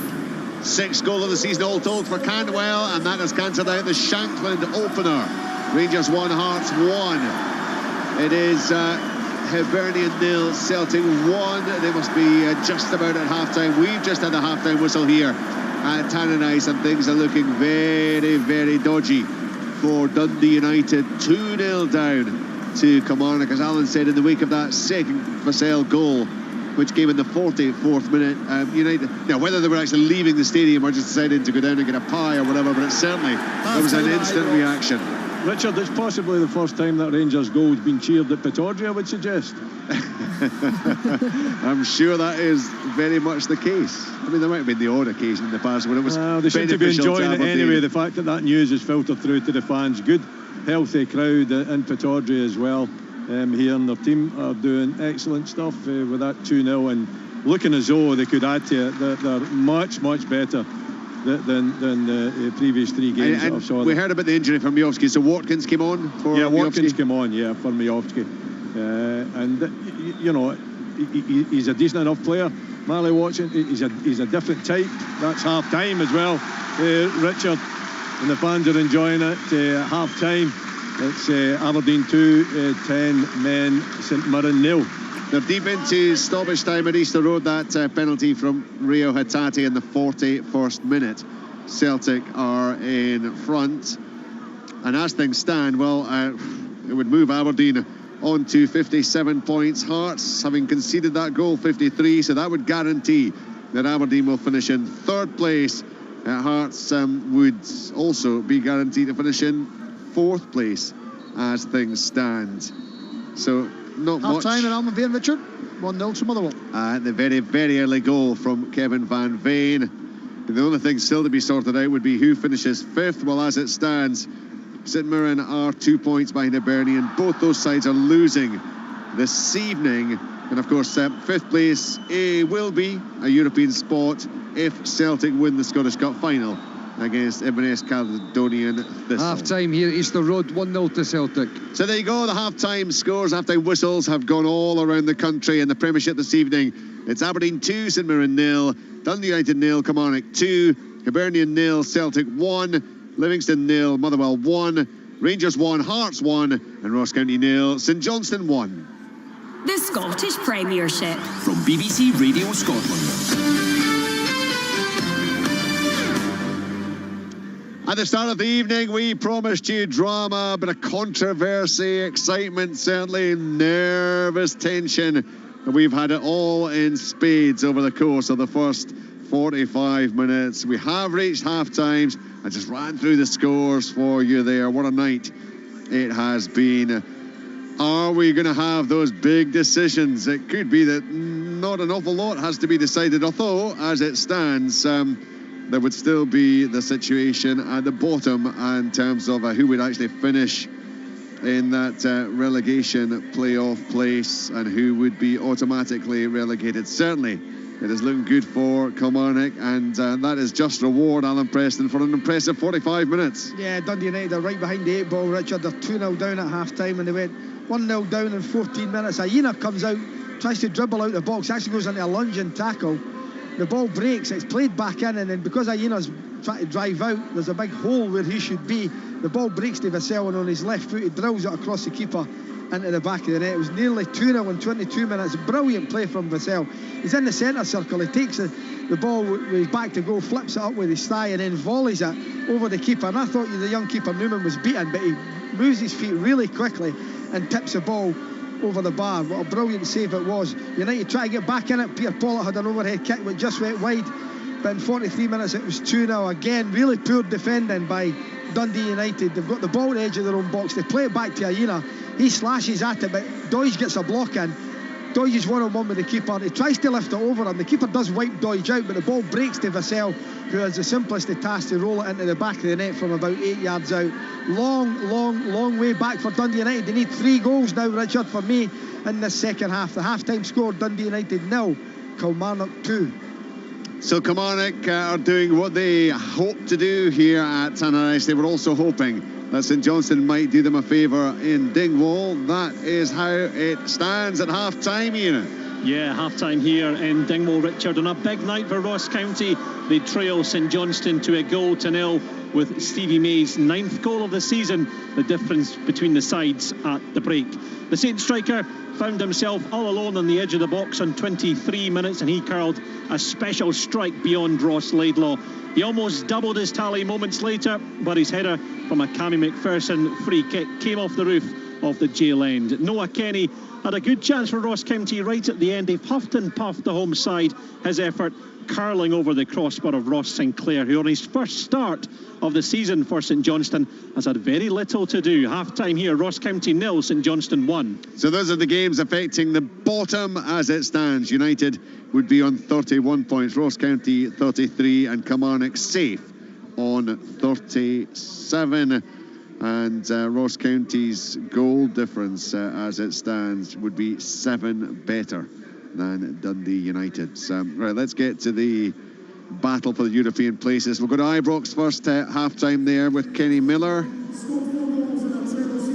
Yeah, what a start we had to tonight, Richard. In the opening minute, Hearts take the lead. Lawrence Shankland, and to be honest, he's been the best player on the pitch. Really, really impressive performance to him, whether it be dropping in and then linking up with Janelli, or whether he's the goal threat that we all know he is with 28 goals this season. He's been superb. But Hearts will be devastated that they lost that goal right on half-time, because they had really limited Rangers over the course of the half. They shots to distance and very, very little threat to Xander Clark's goal. But it was a real mix-up between Atkinson and Hill, in particular slips on 44 minutes, and he tries to actually head it as he was slipping on the ground, and headed it off straight off Todd Cantwell, who's in great form at the moment, great goal scoring form, and he went through, could easily have squared it to Sakala, but he kind of fainted and went on and slotted it past Xander Clark with his left foot in off the post. 1-1. I would say Rangers kind of deserved it over the balance of play. I mean, there've been a lot of probing, a lot of prodding the Hearts goal to try and pull them out of position, but Hearts have been really, really rigid in defence. Like I said, Stephen Naismith will be really disappointed in the manner of the goal they've conceded right on half-time. But all we play for in the second half, it's been an exciting game. Rangers 1, Heart of Midlothian 1 at half-time. Hearts had been in front, of course, thanks to that early goal, and would have been hoping that might enhance their chances of getting third place. Now they're level, and Aberdeen, Willie Miller, are very much in command at Pittodrie. Yeah, it's looking like a good night for the Dons. The results elsewhere are obviously going for them too, but the most important thing in front of them, 16,303 fans here. Real good atmosphere was that Aberdeen have got to do the business themselves, and certainly in the first half they have done that. Not a great deal in it up until the first goal, and that came in 14 minutes. Johnny Hayes was bundled to the ground, rather silly free kick given away, a barge from behind, some 22 yards out, and Clarkson, you can see he's desperate to get the ball. He puts it down, and he just identifies the fact that Carson hasn't organised his wall properly. The wall's disjointed. Carson is badly placed. He's towards the left hand side, and he's not really given himself to get across the goal to make an effort to save this one. And Clarkson, who's very, very good at set pieces and free kicks in and around that area, he just dinks it over the top of the wall, ends up in the back of the net. And I think for me, Carson is a little bit red-faced. Aberdeen then began to take control of the game, but disappointing news for them when Majowski was tackled by Thierry Small. Initially a yellow card was given, and then the referee was invited to go and have a second look. The yellow card was rescinded and the red card came out, so St Mirren down to 10 men as well, and Aberdeen take total control of the game. They go 2 up as well in 43 minutes, not that far away from half-time. Watkins down the right-hand side, he drives a low cross into the box. Carson can only kind of a flap it up into the air, and there's Graham Shinney, Captain Courageous, up, and he heads it into the back of the net to give Aberdeen that second goal. They're cruising just now. It's 2-0 at half-time for the Dons, and things so far this evening are going very well for them. As it stands, Aberdeen will be finishing in third place. Hearts will be finishing in fourth place. To try to alter that in any way, shape or form, Hibernian are going to have to find something in the second half against Celtic. Michael Stewart. Yeah, they find themselves 1-0 down at half-time here at Easter Road. The performance has been not too bad from Hibs. They've started the game brightly, and first couple of minutes, it was Ellie Youhan who was in behind. He had a shot and goal that was well saved from Scott Bain, and later in the half, good move from Hibs, countering in the middle of the park. They've done it on a number of occasions where the ball's been in the middle of the park, they've won it, they've broken forward quickly, and on this occasion the ball went out to the left-hand side. Lewis Stevens had thrown the ball into the box, and Kevin Nisbet at the back post getting up well. Scott Bain with another good save. It's been end-to-end. Both sides been able to put pressure on the goalkeeper. Celtic have hit the crossbar on a couple of occasions, with a header, and just before they got themselves in front, there was a very, very good move from Celtic, where getting in down the right-hand side, Leila Bada with a shot across the face of the goals, going past the post. And it's been one of those games where you're just thinking that it was a matter of time before Celtic managed to get their noses in front, and it was that case. 4 minutes before half-time, penalty kick, another good move from Celtic down the left this time. Daizan Maeda in behind the defence, cut back for the captain, Cal McGregor. Was expecting him just to step on it and put the ball in the back of the net. Missed the ball completely. Lewis Stevenson came in and wiped him out, and Kevin Clancy pointed to the spot. Rio Hatate stepped up, put David Marshall the wrong way, and Celtic got themselves one in front. As I said, you were expecting Celtic to break down the defence at some point, but Hibs have definitely played their part here. They've offered enough going forward for the manager Lee Johnson to be in there at half-time saying that there's something there for them in this game, and they'll need to continue to make sure that they're forcing Celtic back the way and opening those opportunities up. They need to be a little bit more ruthless though if they're going to get their anything from this game, because as it stands, Celtic are 1-0 up. And as it stands, Hibernian's only chance of European football is to finish in that 5th position. They'd have to hold off the challenge of St Mirren, currently 2 points clear of St Mirren. And of course, whichever team finishes 5th, hoping that that Celtic beat Caley Thistle in the Scottish Cup final. If Caley Thistle win, then that 5th European place clearly goes to the Highland side. One other game in the top flight. It might not have an awful lot in terms of decisive decision making at either end of the table, but it has nevertheless provided a fair few talking points for Stephen Craigan. Well, that's indeed, Richard. I mean, it only took 3 minutes for the game to come to life. Kevin Van Veen once again being the talisman for Motherwell. You know, I think he's got 48% of Motherwell's league goals this season, so it just shows you how important he is. Cross from the left-hand side from Blair Spittle. Good link-up between Mikael Mandron and Kevin Van Veen. It fell to the left foot of Kevin Van Veen for about 8 or 9 yards, and he slammed it into the roof of the net past Shamal George. After that, the game went a little bit quiet. There wasn't an awful lot happening. The pitch was a little bit sticky. The game was stop-start. And then Stephen Kelly, with the only real notable effort on goal for Livingston, could play between him and Bruce Anderson just before the half-hour mark. Stephen Kelly went for the top left-hand corner of Liam Kelly's goal, just whizzed over the crossbar. It certainly got Davy Martindale off his seat, but it didn't find the back of the net. And of course, the big talking point just before half-time, a long diagonal ball into the edge of the box from Stephen O'Donnell. Kevin Van Veen looked like he was going to control it with his chest. Shamal George had made an early decision, came out, then got himself caught in no man's land, ended up kind of bundling into the back of Kevin Van Veen. It looked clumsy on first view, and the referee Chris Graham, who I have to say was only 4 or 5 yards away from it, having watched it on the replay, his first thought was to give a yellow card, but Kevin Van Veen was actually offside. But because the act of the goalkeeper followed into the back of Kevin Van Veen, he thought it was right to give a yellow card. There was a little bit of a delay. Matthew McDermott in VAR asked Chris Graham to go and have another look. Obviously he thought it was more than a yellow card, and as we predictably see every single week, Chris Graham came back onto the pitch, changed the yellow to a red. Violent conduct must have been deemed, and off he went. And Livingston now down to 10 men. Jack Hamilton, as always, is the Jack Hamilton involved at Livingston. Well, he came off the bench, went in goals. Young Jamie Brandon went off, and that Kevin Van Veen goal stays. The difference between the two sides, and Motherwell should, on the basis of first half, see this game out. But 1-0 here to the visitors. Are you feeling good? Radio 1's big weekend is coming to Dundee. Make some noise. Anne Marie. Lewis Capaldi. The 1975. Let us take you closer to the music. I love you. Radio 1's big weekend. This weekend. It's going to be huge. I'll see you there. Watch on iPlayer. Listen on BBC Sounds.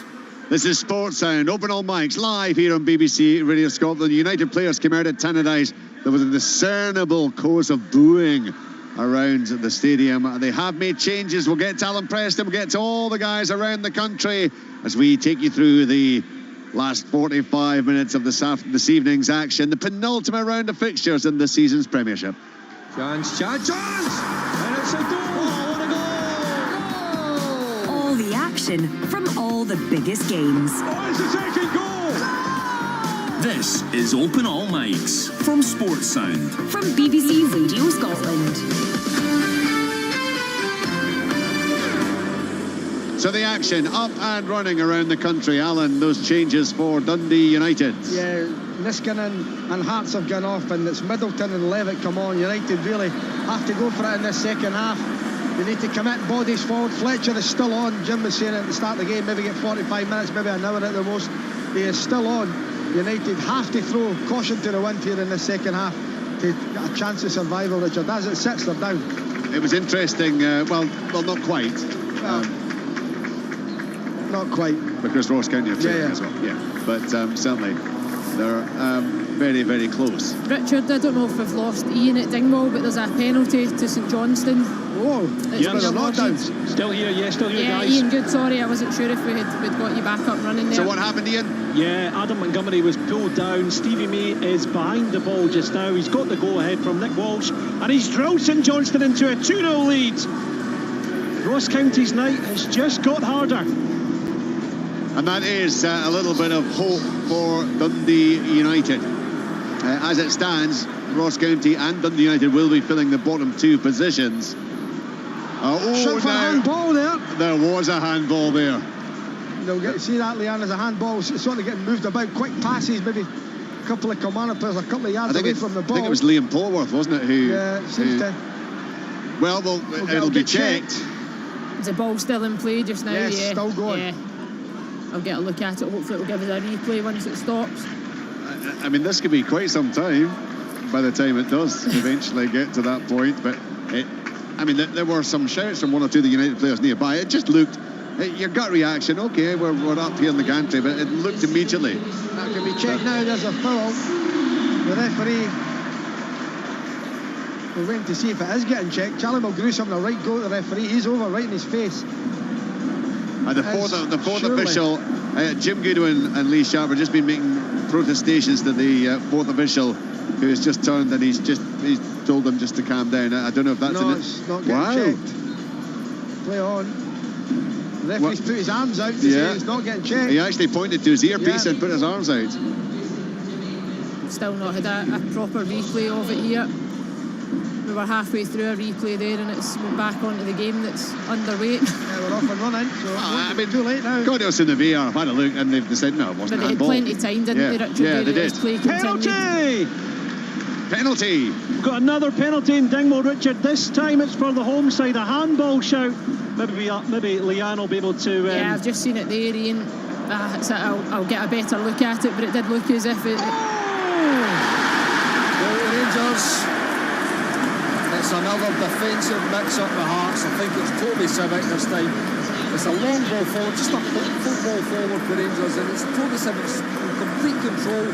I think he tries to flick it back to Xander Clark. He gets it all wrong, fashions the colours on it in a flash, and he kind of bundles his way past him. And it's not the most convincing finish in the world, but he manages to get it past Xander Clark, and I think Hill's trying to get back and clear off the line, but can only clear into the net. Rangers 2-1 up at the start of the second half. There it's there, he just bundles it past Xander Clark, and Hill just can't get back quick enough to clear it off the line. 2-1 Rangers, real bad mistake for Toby Civic. So Rangers have turned it round and Fashion Sakala getting the goal there. That is his 10th of the season. What's happening in Dingwall? Yeah, check complete. Penalty given. Jan Danda is behind it.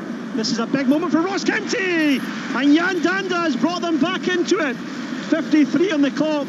Ross County 1, St Johnstone 2. So two penalties in the space of 2 or 3 minutes there. And that second one could yet have a big part to play in how this evening turns out, how the season indeed turns out. What a penalty it was as well, Richard. What a finish from Jan Danda. Top corner. Ian, lovely stuff. A lot of power, accuracy. A brave penalty, you would need to say it. 2-0 down. I mean, he's got that confidence, hasn't he? He had that little purple He's a good player, patch. Richard. Yeah, he's a good player. He makes a difference to the county team, I would need to say. When he plays and he plays well, he is that link. He's that kind of missing piece, middle to front for them. I really like him. He scored 3 goals in 5 games, January, February, and had a real, just came to the fore. You saw a lot of Madani cuts it back. Shinnie's in the box again. It's centre back of the net. It's 2 goals for Captain Courageous Graham Shinnie. Carson again at fault, perhaps. It's not the best strike he's ever going to have. Duke down to the byline, cut back. Shinnie struggling to get it under control, manages to get the shot off. Carson to his left hand side, lets it trundle underneath his hand. Aberdeen 3, St Mirren 0. A double for Shinnie, 1 for Clarkson. Aberdeen coasting now against the 10 men of St Mirren. Thierry Small sent off around the half-hour mark. It's still Livingston 0, Motherwell 1. Livia Jamal-George, their goalkeeper, sent off. Kevin Van Veen has scored the goal that has them in front in that one. It's still Hibernian 0, Celtic 1. Rio Hatate's penalty, 9th of the season. And Rangers 2-1 up against Hearts. Cantwell and Sakala either side of half-time after Lawrence Shankland's early opener for Hearts. And then these 2 matches that are having a massive bearing on the bottom of the table. Dundee United 0, Kilmarnock 2. Kyle Vassell with a first half double. Kilmarnock well on top in the opening 45 minutes. And Ross County 1, St Johnstone 2. Stevie May in the first half, penalty in the second, on to 10 goals for the season. But within a couple of minutes, Jan Danda got a goal back again from the spot for Ross County. So they are still in it as things stand. Dundee United 31 points, Ross County 34, Kilmarnock 37. Sorry, Ross County 33 and Kilmarnock 37. Chance for Alfredo Morelos. I think he's just offside anyway. It's a brilliant play for Rangers. They've made a tactical switch at half-time. They've went to a back 3 with John Lundstrom on the right side, John Suter, Liam King on the other. They've got Raskin and Kamara just sitting as a 2, and you've got Campbell's just in behind the front 2, Sakala and Morelos. But it was brilliant play there on the right-hand side between Kamara and Cantwell, and Kamara just released Morelos through, but he turns and shot past the post. Good chance, but he was flagged offside anyway. But a little change, interesting switch for Rangers in the second half. If this is something you might see for the Rangers team moving forward into next year. Well, I guess this is the time to try a few things out, isn't it? It seems to be doing that. Michael Beale, his side are leading. They're heading as it stands to another win post-split, where they have put together a fine run of results since the defeat up at Pittodrie before the split kicked in. Rangers 2, Hearts 1. Motherwell 1-0 up at Livingston. Kevin Van Veen scored for 10 successive Premiership matches. Motherwell with the advantage in that one. How have Ross County, Ian Old, how have Ross County picked up then since getting that lifeline from the penalty from Danda? Yeah, they've picked up, Richard. There's a real good atmosphere about the stadium as well. The supporters are right behind them now. Malky Mackay has brought on Alex Samuel for Simon Murray as well. So yeah, it's given them a real chance now, and they have to go for it. 2-1 for St Johnstone against County, 2-0 for Kilmarnock here at Tannadice against Dundee United. Early stage of second half, Alan, what have you made of it? Kilmarnock are still the dominant side, Richard. United had a chance there. McMahon's to the byline. You're thinking, we'll pick someone out, and it's a weak cross again. I think the final ball into the box, there'll be a free kick. We've seen it. We've been under hit or over hit. It's simply not been good enough from Dundee United, and that, for me, sums up their season. Kilmarnock have come tonight to do a job on them, and they're winning comfortably. They really are. 2-0 up. 2-0 it is for Kilmarnock. Kyle Vassell scored 2. He might have scored an absolutely stunning third goal, or at least it would have been a second goal. It was in between the 2 that he did get. Magnificent. It's one of them, but you see when you look at the second goal, the first goal we're talking about, Ayena could be sent off. The second goal, Newman could have been sent off for the Doidge incident when he wipes Doidge out, and I'm sure the referee would have pointed to the spot if Vassell wasn't there, and it was Doidge that just knocked it square. Unbelievable. Right, as it stands, Kilmarnock are going to be safe, but that can all change. Ross County goal would throw that into the mix. United could throw it into the mix, but they would have to find something, and they're just showing no signs of putting together the kind of play and, well, indeed score the goals that they're going to need to change the scenario. No, it's the energy from Jim Goodwin. It's coming from the touchline here. He's shouting on his team. He's trying to urge them forward. He's down there. He's right below us now, and you can see him urging them to go up. You know, they've got to push up now. They don't have great pace when you're playing Mulgrew back there. You know, Graham's not the quickest either. Aina is quick, but he's playing on the right-hand side. So I get that they can't push high up the park, but they're going to have to come a stage where they'll just say, right, you know what, we're going to have to throw bodies forward and go man for man at the back, because we need to get the next goal. Oh, what a goal! I was criticising him earlier on for a lack of end product. Eli Johan has just volleyed it with the left foot into the bottom corner, and Scott Bain's got no chance. It's just a ball that didn't get cleared properly by Celtic. It dropped to Johan, who was in the inside right channel, and with his left foot, bang, into the bottom corner. Scott Bain's stranded. Can't get anywhere near it. 1-1. It is an 8th goal of the season for Johan. It might yet give Hibernian hope of clawing back Hearts for 4th place, but what it could well do is rule out St Mirren for getting 5th. That means there's a 3-point gap between the two, and Hibernian's goal difference -4. St Mirren, as it stands, -15. So Hibernian would be getting that 5th spot, and then have to wait to see if 5th was indeed going to be enough for a European place. But it's looking good. Willie Miller for Aberdeen. Right now, the score lines, the live table, have the Dons finishing in 3rd place. Yeah, it's looking very good, Richard. This has been a much better performance from Aberdeen. Their home form this season largely has been pretty good, you know, but they've got the strongest side out there as well. I think the 3 players coming back tonight have made a huge difference. Obviously, Graham Shinney, where are the goals coming from? Come on, what's that all about? But obviously, he's the type of player that steps up when it's required. He's got the 2 goals, and Lane Clarkson just been brilliant to watch all season. A young, very skillful player, great vision too, and magnificent at set pieces. So 16,303 fans here enjoying it. The sun is shining. What is there not to enjoy tonight? I don't know who else I could ask that question of, but as far as I'm concerned, I'm loving it. All right, Willie, congratulations. Well done, my pal. Honestly, it has been. We've got to pass the European trips about, Richard. We can't monopolise it every year. So we're passing it about. Well, I was going to ask you, see the loan players, Scales and Pollock, guys like that. I think the chances of keeping them, any of them? I get Shinney, you said, right? But yeah, I mean, I don't know. You know, I think it all depends in the financial situation. Obviously, whether the players want to stay here as well. Too. So there's all that to be put into the mix, Alan. I don't think it's straightforward. I don't think it's just purely about money either, but that'll obviously be a factor in it. But what they have to do is rebuild. They have to try and, you know, it looks as though McCrory's gone away.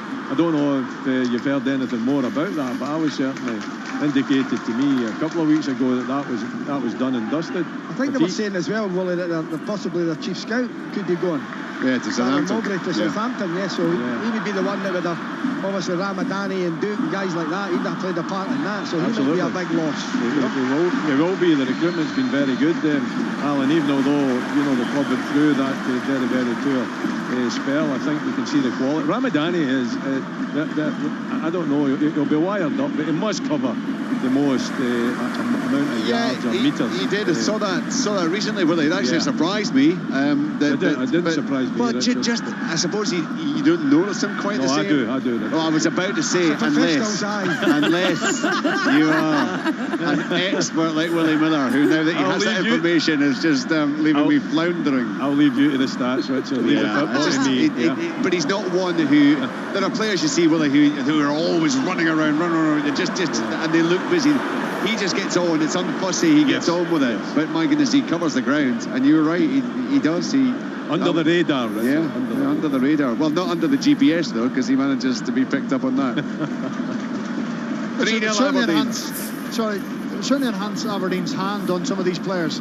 Yeah. If they finish third, which it looks like they're going to, and Celtic win the cup, you know, you're talking about between £4 and £5 million extra with being in the group stages of European competition. So that would certainly enhance them and maybe be more of an appeal to some of the players who have maybe got 50-50 decisions to make. And it must still be about enjoying your football as well, Craig, surely. And but if you're winning games, Willie, and you're playing in Europe, that's certainly the training facilities they've got are magnificent here as well. You know, the fans, 16,500 just about here tonight as well. So, you know, although finance is important, we all know that. But surely, you know, the love and the passion of playing and training in good surroundings and being successful is a big part of the game still. And Wally, they'll need to add to the squad for the European games. You know, there's 8 games up until Christmas for them, and you can see how Hearts struggled with the injuries he got. The toe playing Thursday, travelling back, playing on the Sunday. It really affected them. So, I mean, for Aberdeen, I think they're going to have to add a right few players. But they have that extra money, which is great for them, and congratulations, they deserve it. Huge job over the summer to, you know, make sure that they're ready for the new season.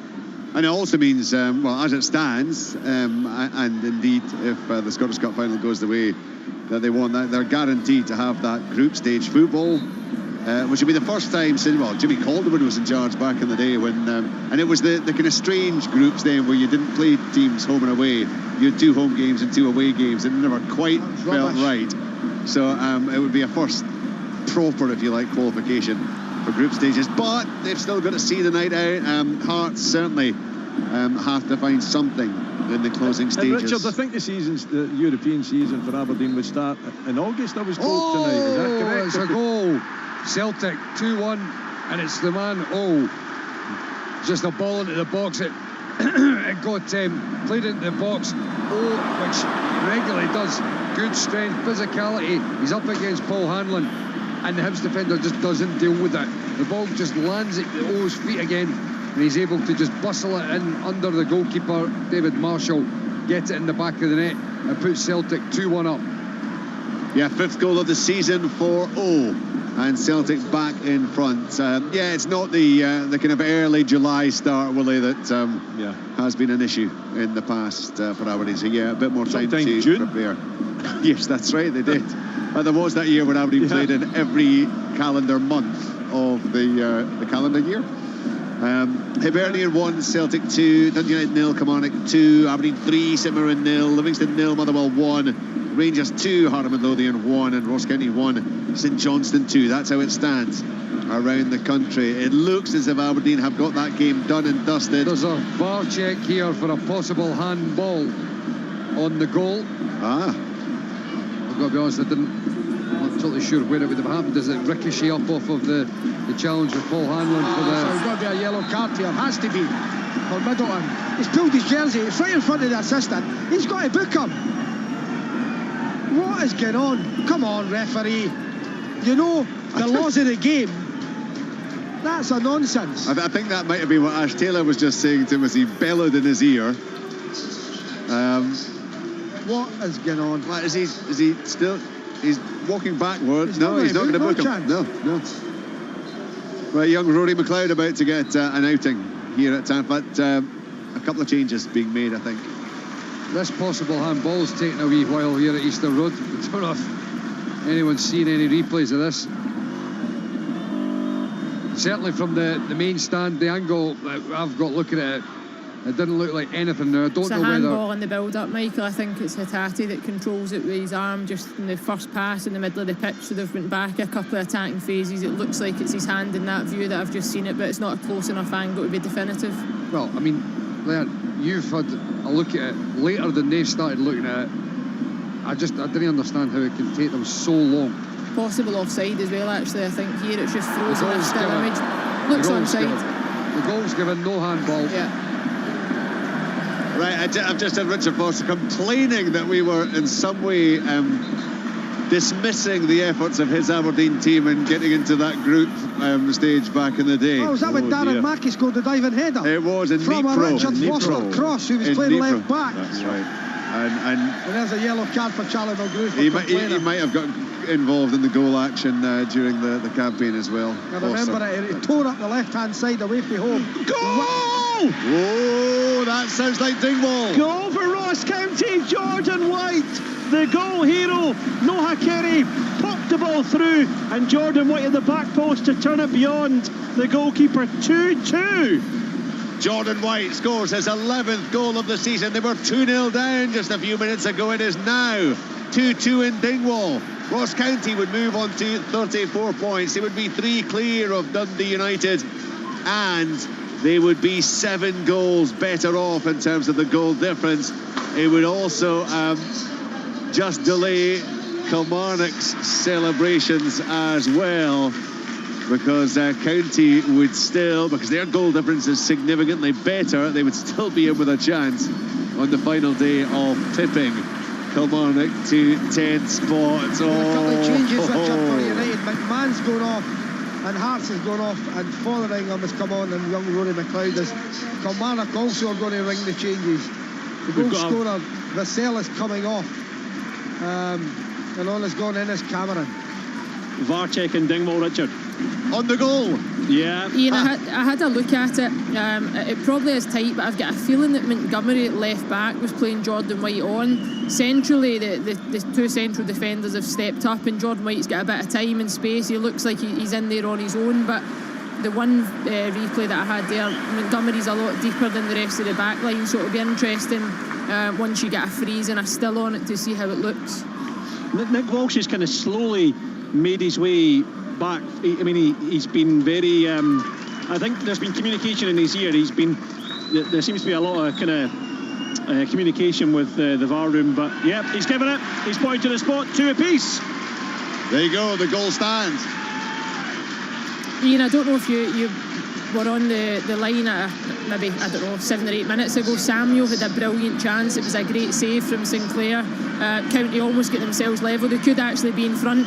That have been really good this second half. Yeah, they've been the better of the sides, to be honest. Stevie May had a good chance just before his penalty, and then after that it's been all County, and you can kind of feel now there's a big crowd inside the Global Energy Stadium just now, and with 20 minutes left on the clock, I wouldn't put past Ross County getting a third. It's amazing how long these decisions take, honestly. The one here at Easter Road, that up at Dingwall.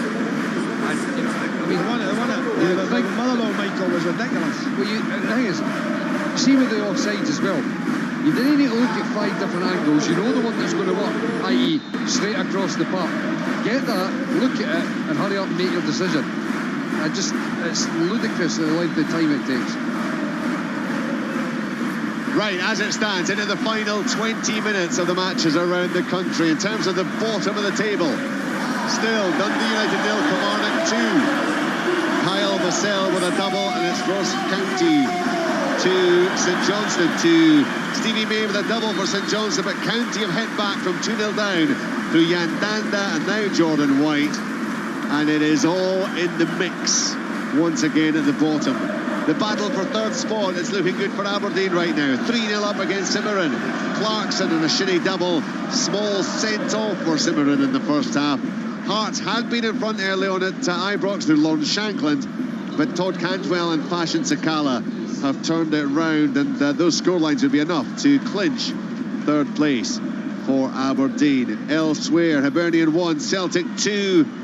Hatate with a penalty. Yuan equalised for his, but O has restored the champions' advantage. And in the other game, it is at Livingston, where Motherwell lead 1-0, as they have done since the 3rd minute of the game. Kevin Van Veen scoring his 28th of the season. It's 10 games in a row now. Shamal George, the Livy keeper, sent off for a high challenge on Van Veen late in the first half. So that's how we stand as we move towards the closing stages. United desperately looking to try to find a way through, but there's looks to be a real resolute edge to this Kilmarnock side, Alan. Yeah, there is. They're difficult to break down. United are throwing men forward. They've got virtually a front four now, but they could get hit on the break. But they've got to take chances, Richard. They really have. They have to get people in and around Stephen Fletcher if they can. He's still on. I'm really surprised at that. What Jim Goodwin said at the start, but needs must at times, I suppose. United, they're really going out with a whimper. They've not done enough. They've not created enough. They've not shown enough.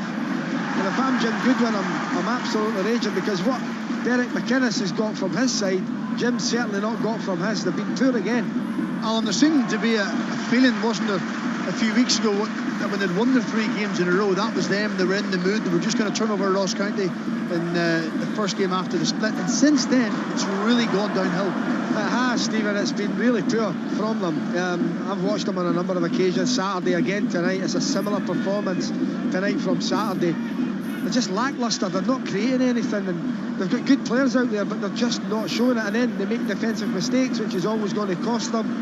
it's dreadful for them, it really is. And really, the way County are going with 20 minutes to go, they might just get another one, which would really turn them down. Here's a chance again, here's Dodge, this time 1-on-1. Oh, shot just over the top of the bar. I just looked down, Alan, I see big Jack Sanders, central defender, there ready to come on. I'll guarantee you, Derek McInnes? I'll guarantee you it's not a central defender who's coming off. So is that him going for 5 centre halves at the back? There you go. Who's coming off, Alan? Paul Worth from the midfield. Off here at Easter Road. It's a second yellow card for Dyson Maeda, and he's sent off. Kevin Clancy, no doubt, he's running over, brandishes the second yellow, and Maeda's off.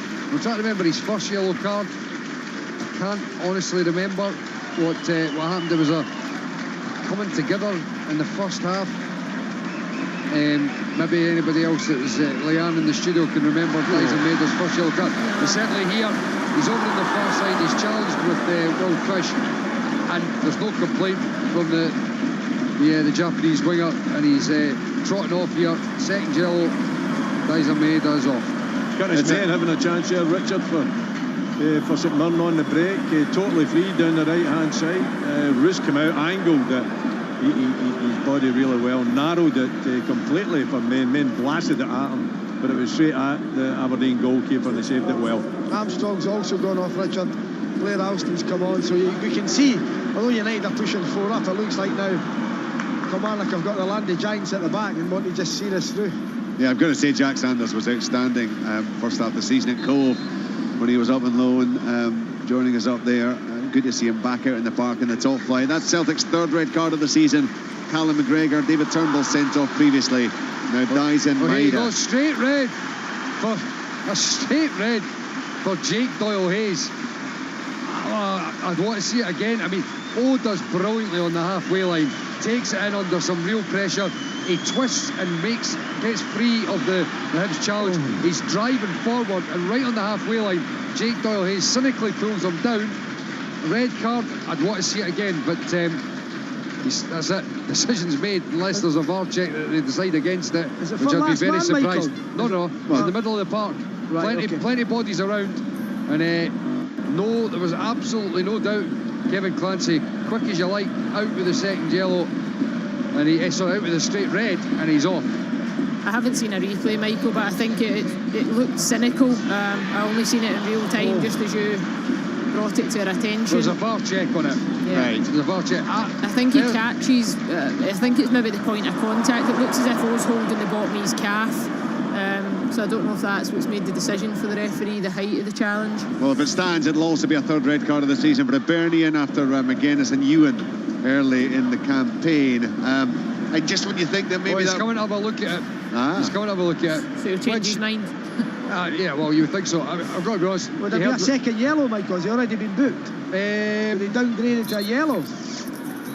Good question. Jake Doyle-Hayes, yellow. I'm not too sure if he has or not. No, he hasn't. Nisbet's the only Hibs player to have been booked. I mean, look, my gut instinct is that it was a little bit hard. I was cynical. He tried to clip him, he tried to pull him down.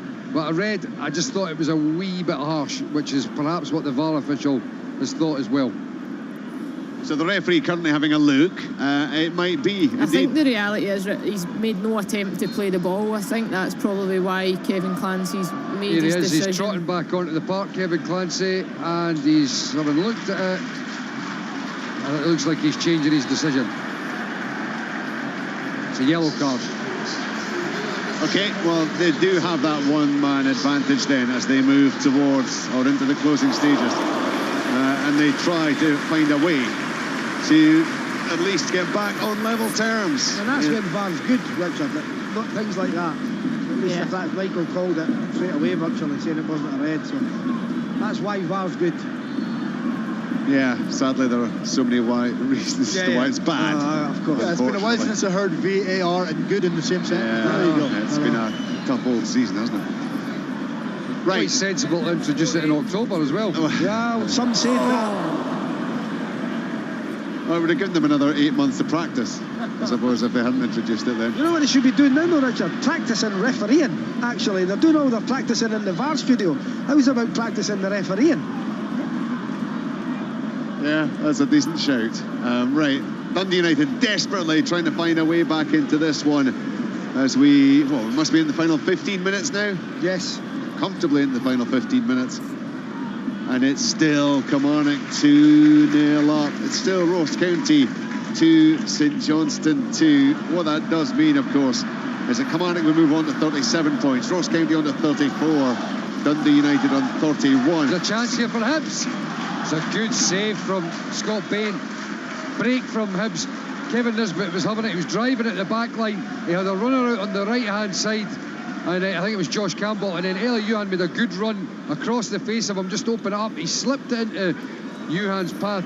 Left foot strike. Scott Bain with a good save. It goes behind for the corner kick. I've just seen a replay of that VAR, the red card that was downgraded to yellow all day long. It actually looks like he stumbles into the back of O a little bit, and it was never a red card. Absolute no chance. So that was just as well that VAR was involved, and they've got the right decision there. So still in the battle for Europe, it's looking good for Aberdeen for that third spot, Willie, and no danger to... First half chance, I would say. It's a ball into the box, and there's Fletcher about 7 yards out, centre of the goal, gets a head on it, but no, just wide of the target. Walker's had nothing to do in that Kilmarnock goal. No. And I've got to say, Young Neiman at the other end done a couple of really good saves. Picked the ball out the net twice. United about to make yet another change down there. Yeah, young Miller Thompson will be coming on for them. They'll make that final change. And it's Sybil that's going off, so that's their 5 changes for the night. United are throwing everything at it now, but it's still not enough, Richard. It's been... No. Honestly, I thought to myself, they're going to have a right go tonight, and they've not. They've just simply not. They've not done enough. Kilmarnock have been better in every department throughout. Exactly, correct. They're all over the place. And they lead by 2 goals to nil. As things stand, look, they're going to be in a strong position. They're not quite. Oh, it's a penalty kick for Hibs. And it's a booking for Anthony Ralston. Corner came in. I mean, there's not any massive complaints from Ralston, I'll be honest. I've not seen it with all the bodies that are in there. Ball came in. It was a bit of a stramash at the back post, but I think this is a challenge at the near post that Ralston's been booked for, and the penalty's been given. There was a clear handball by Aina in the box here at Tannadice as well, so they may be looking at that too on a busy night for VAR. Michael just waiting for confirmation. Chance again for Rangers to put the game to bed. It's I don't know how it's still 2-1 here. Scott Arfield's just missed 2 chances. It could have been the dream last game at Ibrox for him. It's a brilliant play down the right hand side for Alfredo Morelos, cuts it back to to Arfield, and he just gets it wrong. Xander Clark makes the save, and it comes back out to Cantwell, and Cantwell with pretty much the goal gaping drags it wide of Xander Clark's near post. But Arthur's had 2 chances to finish off his Ibrox career on a real high. But right, still 2-1 Rangers with 13 minutes to go. Kenny, and United coming close there, Alan. Yeah, it's a free kick wide in the left. Everyone goes in the box. Goal! Kevin Nisbet sticks it away. 2-2. Right, so Hibernian are back on level terms. That would move them on to 49 points and 3 clear of St Mirren, and guarantee that they would certainly finish in 5th spot. They would be within 3 points of Hearts. So of course they play at the weekend, but there's still a big goal difference advantage there for Hearts. Hibernian would need to win the game there to have a chance of usurping Hearts. Oh, what a chance for Ross County. Alex Samuel at the back post, whipped in by George Hammond, and Ross St Clair, the St Johnstone goalie, got 2 big hands on it to turn it round for a corner. Dramatic stop. Ross County desperate for the goal, and if they do score, that would be enough to relegate Dundee United. It would also mean that Kilmarnock, having been safe for a fair chunk of the evening, would no longer be in that position. As it stands, just a point would be enough at the weekend to ensure that Kilmarnock remain in the top flight. Of course, if they do that, then they'll be doing it against Ross County, because the pair meet at Rugby Park on Sunday afternoon. There might be another penalty here. There's still play still going on. Celtic have cleared the lines, but good break down the line from Hibs. The ball got thrown in by Lewis Stevenson, and Kevin Nisbet was flying in the middle of the goals. It looked to me as if there was a slight nudge in his back. I don't know who the Celtic defender was, but Nisbet was claiming for it. Play is raging on here. I don't know whether when things stop and slow down that there'll be some sort of communication with the referee, but certainly I'd like to see the replay, because especially when you're charging in at a fair bit of pace, it doesn't take a lot to knock you off your balance, and Nisbet was claiming for it, but the game is carried on here now. Well, we'll find out if anything comes of that. Certainly the handball here by Aina seems to have been ignored by the officials as well. Completely. So United, we're inside the final 10 minutes. There's a ball into the box, headed back. Nothing again for Dundee United. They've been really poor. Really poor. And I wonder, Richard, I really worry about this club because of the debt that they're in. Yeah. Mark Ogden's putting money in. He's over tonight to watch the game. They go down to they go down to the Championship. Players are on big wages here, some of them. Don't think there's relegation clauses in many contracts. And presumably if they go down, then Jim Goodwin doesn't stay on as Dundee United manager. You could have both Dundee and Dundee United looking for new managers for the season ahead. Still about 10 minutes, well, less than 10 minutes now here to go, but it's not looking in any way feasible that United are going to get anything from this game unless something bizarre happens. But Kilmarnock they've defended well, they've been solid, they've been organised, they've been ruthless when they had the chances. Chance of getting out Lewis Mayo there. He's got no one ahead of him. He just kicks it out at the halfway line, and then his calf goes with cramp by the looks of it. I think so. He's gone back into position, right. Back into the flat 5. Aberdeen are coasting 3-0 against St Mirren. And your old team looking very, very good now, will they, for that third place in the league, given events at Ibrox. Here's Hibs, Elliot across the face of the goal. Oh, and it's cleared away. I think it's Matt O'Reilly that got back in. Hibs are pushing here, they're probing inside the box again. Johan on the left hand side. He's trying to work an angle here. He's doing a bit of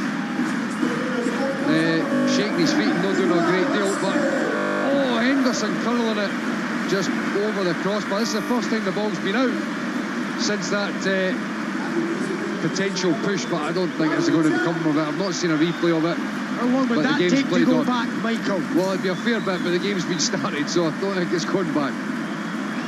Now Kilmarnock ready to make a change and get Scott Robinson on as they continue to defend, and they do so solidly, and it's Jack Sanders who has cleared the latest got every player back. 11 players 25 yards for the goal. And now there's a chance to break out with McKenzie. He's going through, he's going right, if he plays it to the back post, and he has done, surely. That is it. Game, set and match. What a finish from Innes Cameron. They've hit them on the break. Derek McKinnon's down the touchline. The Kilmarnock fans go mad. The Dundee United fans are on their way out. McKenzie down the left hand side on the break. United are pushing men forward. He picks his head up and he sees his partner Cameron at the back post. It's a goal for Hibs! A howler from Scott Bain, an absolute howler. It's Elliot cutting in from the left hand side. He strikes it from about 30 yards out, straight at the goalkeeper, and he fumbles it into the back of the net. 3-2 to Hibs. 9th goal of the season for Eli Yuan. Hibernian 3, Celtic 2. Hibs might yet finish in 4th place in the Premiership. Kilmarnock are certainly winning this one, and they went from a situation there where every single Killie player was within 20 yards of their own goal to suddenly having the two. Great work by Rory McKenzie, awareness. He went wide, but he kept his eye on what was happening on the other side, and Innes Cameron, he looked like he was toiling a wee bit, but he got up there in support, and it was a fine finish. And that is that, as far as Kilmarnock are concerned. Lovely first time finish from Cameron. Really, really good it was. The referee stopped the game for some reason. Maybe something's getting checked. I don't know what. Oh, I'll tell you what it is. It's a Dundee United scarf on the far side has been thrown on. There's a few scarves being thrown on. They're having to be cleared first. You know, United fans are leaving in their droves, as you can imagine, Richard. It's a brilliant performance from Kilmarnock. They've been excellent. They've been good value as well. You know, 3-0, I've got to say, doesn't flatter them. United haven't done enough. Kilmarnock have been brilliant. There's a section of the Kelly fans giving Jim Goodwin absolute pelters. I don't know if there's history between Jim and the Kilmarnock fans, but... Whoa! What a goal from Ross County! Jack Baldwin with a screamer, and that could be the goal that sends Dundee United down. As things stand, Dundee United will be relegated this evening. St Johnstone were 2-0 up in Dingwall. County through Danda, White and Baldwin have turned that one round. They lead by 3-2. And just a few moments ago, Dundee United went 3-0 behind against Kilmarnock, who have been... Yeah, it's goal at Livingston, Richard. You can hear the noise around me. They're back level. They've been threatening over the past 15-20 minutes. Motherwell haven't put the game to bed. They've kept them alive. Nicky Delvin, great run down the right-hand side, feeds it into the middle. I think it's an Andrew Shirrow who gets on the end of it and just slots it under Liam Kelly to make it 1-1. That Jack Baldwin goal, incidentally, coming in the 90th minute. It's his first of the season. I heard you, Leanne. What a hit it is. That's so nice. Left foot, caresses it, controls it. Back. The United are currently 5 points adrift at the bottom of the table and will be relegated this evening. Now, there will be a shootout. Yeah, Kilmarnock have just made a change. And he's not on the team line, but Kerr McInroy is on, 21. He's not on the team line at all that I've got. Maybe he's on someone else's, but he's not on mine. That would be interesting, Alan. Well, I had to it, wouldn't it, Richard? Can only assume that there has been an injury and they have been allowed to make a change. He's not on anyone's team line. No, but... No, I get that, but I'm just stating the... It may be that the changed lines haven't actually been sent out, but you're right. I mean, if he's not on there officially, if he's not been part of the official paperwork ahead of the game and he has played, then clearly that would have an impact. But I cannot believe that they wouldn't have had that officially cleared beforehand. I'd agree. Turn it into a 3-0 victory for Dundee United. He's certainly not listed on social media's team line either. Scottish football for you. So the club's official feed, there's no mention of McInroy on it? McInroy's not on the team line that's listed on the social media channel anyway. But you would have thought the assistant referee and the fourth official, for example, would have had the list of players' names. You would have thought, Leanne, you would have thought. You just didn't know, though. No, you don't. Right, well, look. What drama, could you imagine? No. Notwithstanding that, it is. It's going to be an absolutely incredible game at Rugby Park on Sunday afternoon as Kilmarnock and Ross County go head-to-head. It will be. That's for the playoff place, and also at Tynecastle on the Saturday. What a game that'll be. Heart of Midlothian against Hibernian. Yeah. Because as things stand, there is just 1 point between those two. We are, where are we now? We must be 88 minutes. Yeah, because they're already into stoppage time in Dingwall. They're running way ahead of some of the other matches. Into the third minute of stoppage time. Ian, how many minutes? Yeah, we've got 5 minutes, which was shown by the fourth official, and we've got 2 minutes left. Right, it's been quite an evening for the Shinnie brothers. Graham, of course, with a double for Aberdeen. Robinson's through again for Fuller. He's brought down. I don't think there's a fair challenge this time. Is it a handball? Then he pulls back a year. The flag's gone up the far side for offside, I think. For offside, but I think he handles it again. But Robinson was through. Derek McInnes is quite calm now, Richard. 3-0 up with a minute to go. I think Derek's fairly confident that his side are going to see this one through. Again! Alex Samuel almost adding a fourth, and Ross Sinclair. There's a chance for Hibs. Save down low. It's 4-2 for Hibs. There's a ball at the back post from Lewis Miller.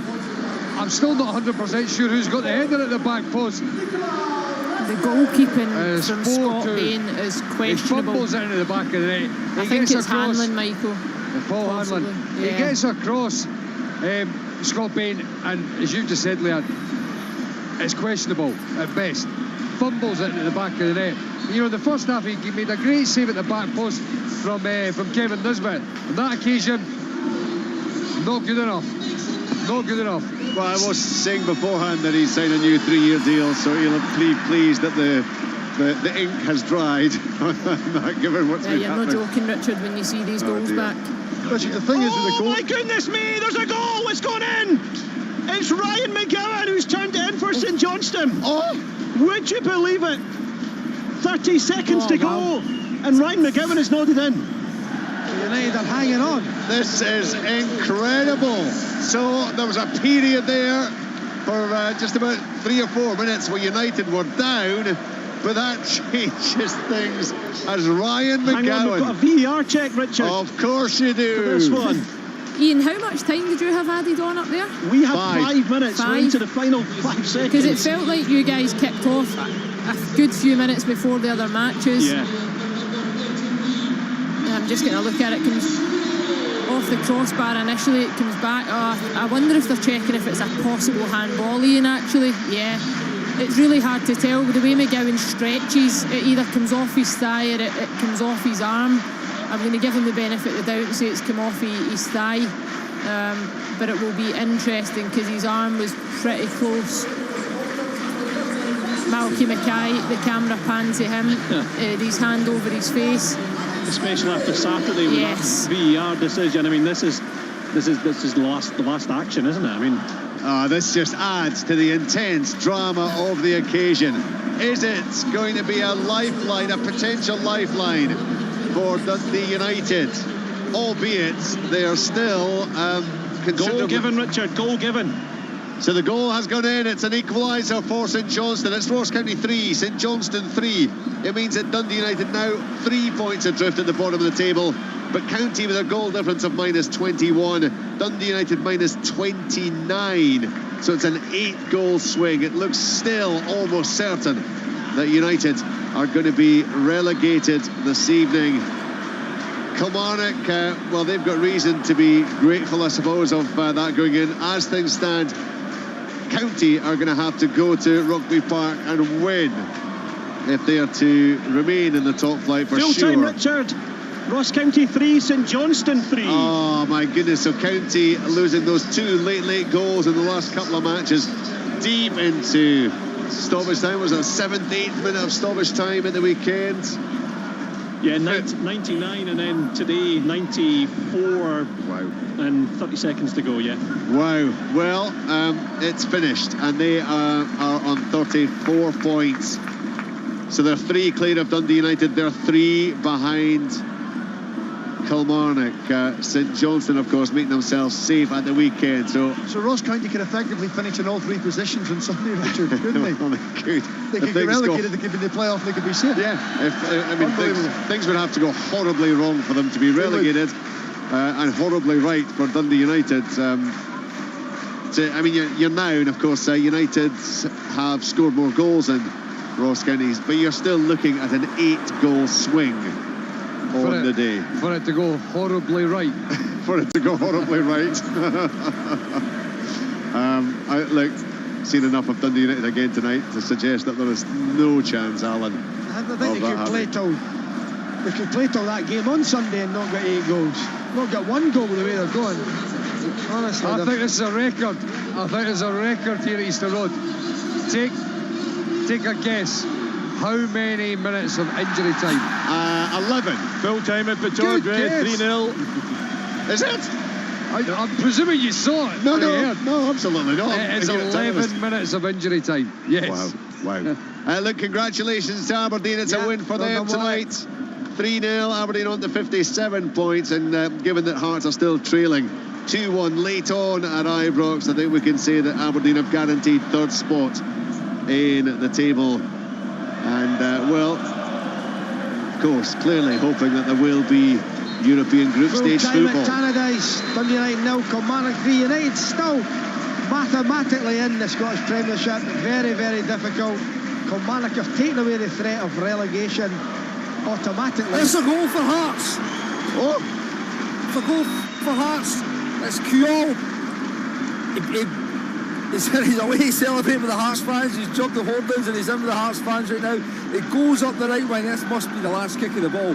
It goes up the right wing and it's a ricochet between Ginnelly and Suter, I think, but it ends up back in front of Keogh, coming in for the inside right, and he just toe pokes it. I don't know if it goes through Alan McGregor's legs, but he toe pokes it low and it ends up in the goal. It's 2-2 here. It's here. It's a mix-up between Lundstrom and I think it's Ryan Jack. It ends up with Keogh, and he just toe pokes it past Alan McGregor. 2-2. This must be the last kick of the ball. And again, Rangers been in full control in the second half. Hearts barely threatened the goal, but they've managed, looks like they're going to have managed to nick a point out of Ibrox. First Hearts goal for Keogh, and it's 2-2. It does mean that a draw does nothing in terms of Hearts and potentially getting third spots. It would still mean that Aberdeen have guaranteed to finish in third, but it does give Hearts a little bit more breathing space over Hibernian. Hibernian, remember, are 4-2 up against Celtic. Incredible. And it was the last kick of the ball. That's full time at Ibrox. 2-2. Full time Alvin here. Richard 1-1. Thank you to Kenny, and thank you to the guys out and about.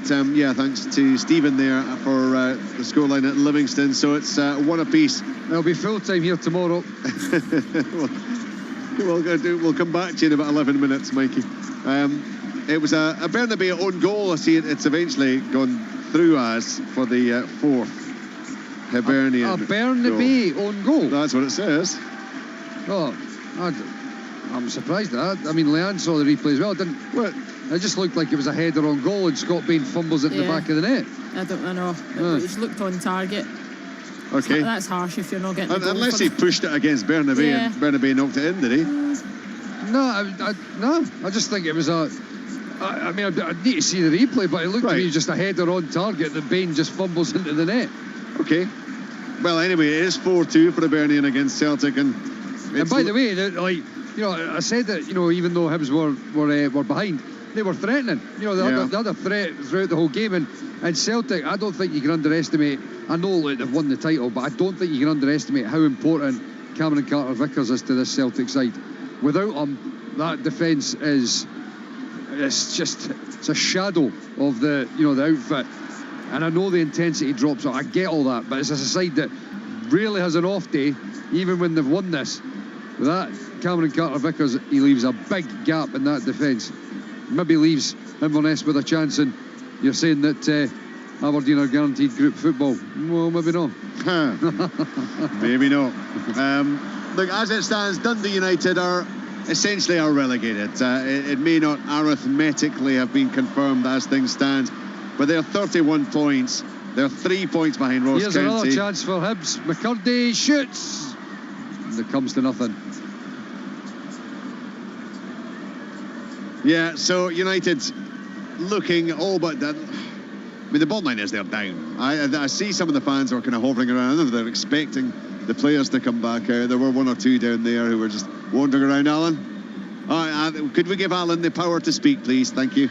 The players went into the centre circle to take an invasion from the fans, and to be fair, the fans were great with the ones that left with the players, and especially with Jim Goodwin. So I'm wondering if Jim, if he thinks, if we are, well, looks like we're down, will he stay on to be the United manager in the Championship? It's a big club. Get them straight back up if he can. Yeah. But we said that the last time, and they were away for 4 years. Yeah.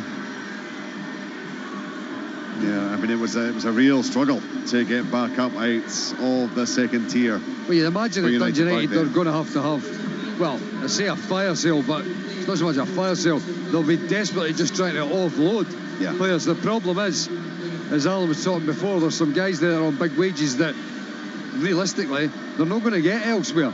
So there's a big concern for Dundee United there. A lot of young players in and around the squad, and certainly we saw some of them coming on tonight. They may be the future for United in terms of next season. But just to recap, United 31 points, County 34, Kilmarnock 37.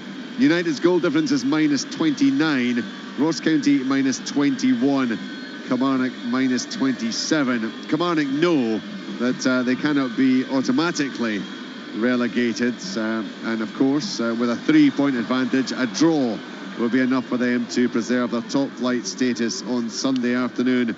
Ross County simply have to go to Kilmarnock and win if they are to avoid the playoffs. And they also have to avoid, a defeat and an 8-goal swing in Dundee United's favour for County to be automatically relegated.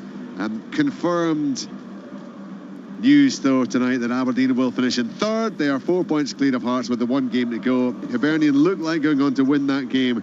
They'll be within a couple of points of Hearts, so it will all be sorted out in that final Saturday lunchtime kickoff at Tynecastle as to which of the Edinburgh sides finishes in 4th and which in 5th. And of course, remember, 5th place could yet be a European spot. It will indeed be a European spot if Celtic win the Scottish Cup final against Caley Thistle. Richard, can I just offer a bit of clarity as well, which on the Kilmarnock FC, further down the Twitter feed, and a fan's actually sent me saying, thank goodness McEnroy, a late replacement for Power, who suffered an injury in the warm-up. Good, because I'm not sure any of us could cope with that kind of drama. So there was obviously a bit of a frenzy, but it was further down the Twitter stream as opposed to on their actual team line, so there was a late addition, late change. Good. So Twitter saved them. Yeah, that saved us anyway for fake news. Well, just to let you know, there's probably about another 10 minutes here at Easter Road. It's remarkable, isn't it? We saw this during the World Cup, which is when you first became aware of it. And I actually quite liked it at times during the World Cup, but it's when you're actually at games, Mikey, and you kind of think, wow, we're just going to be here forever and ever and ever.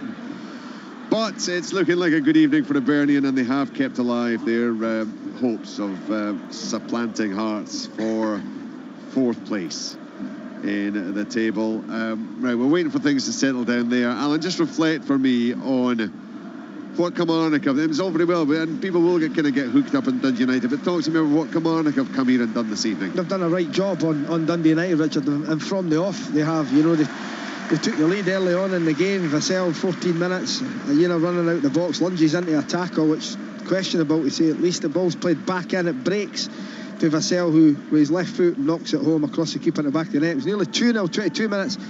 Vassell, brilliant, he's in the centre circle, he takes it on his thigh and hits it at goal. I thought it was going over the young keeper Newman, but he reacted brilliantly, the youngster, to tip it over the bar. But it was 2-0 just before half time.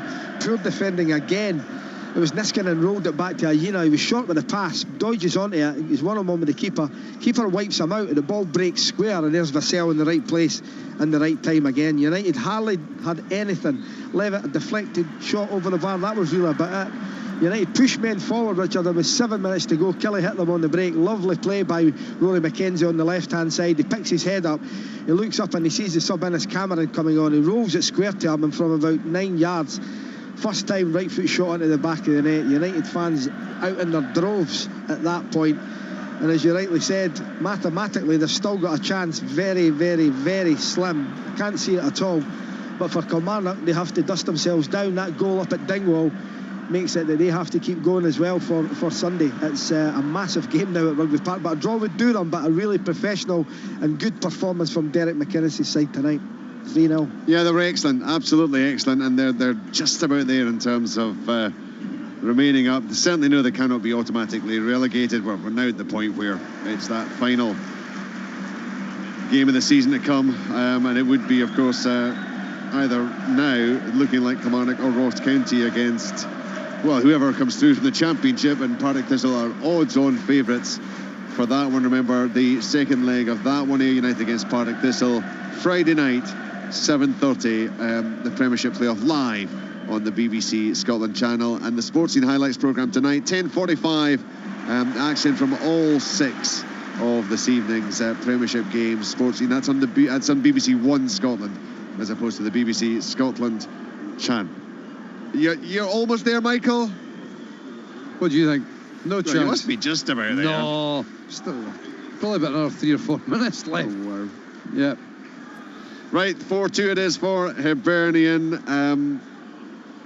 Ian, are you with us? I know you'll be heading off to get the interviews there. Just sum up a dramatic evening for us in Dingwall. I think he might actually have gone. He has gone. So, Jan Danda, Jordan White. There you go. Full-time whistle here. It was a quick last 3 or 4 minutes. Game's over. 4-2 to Hibs.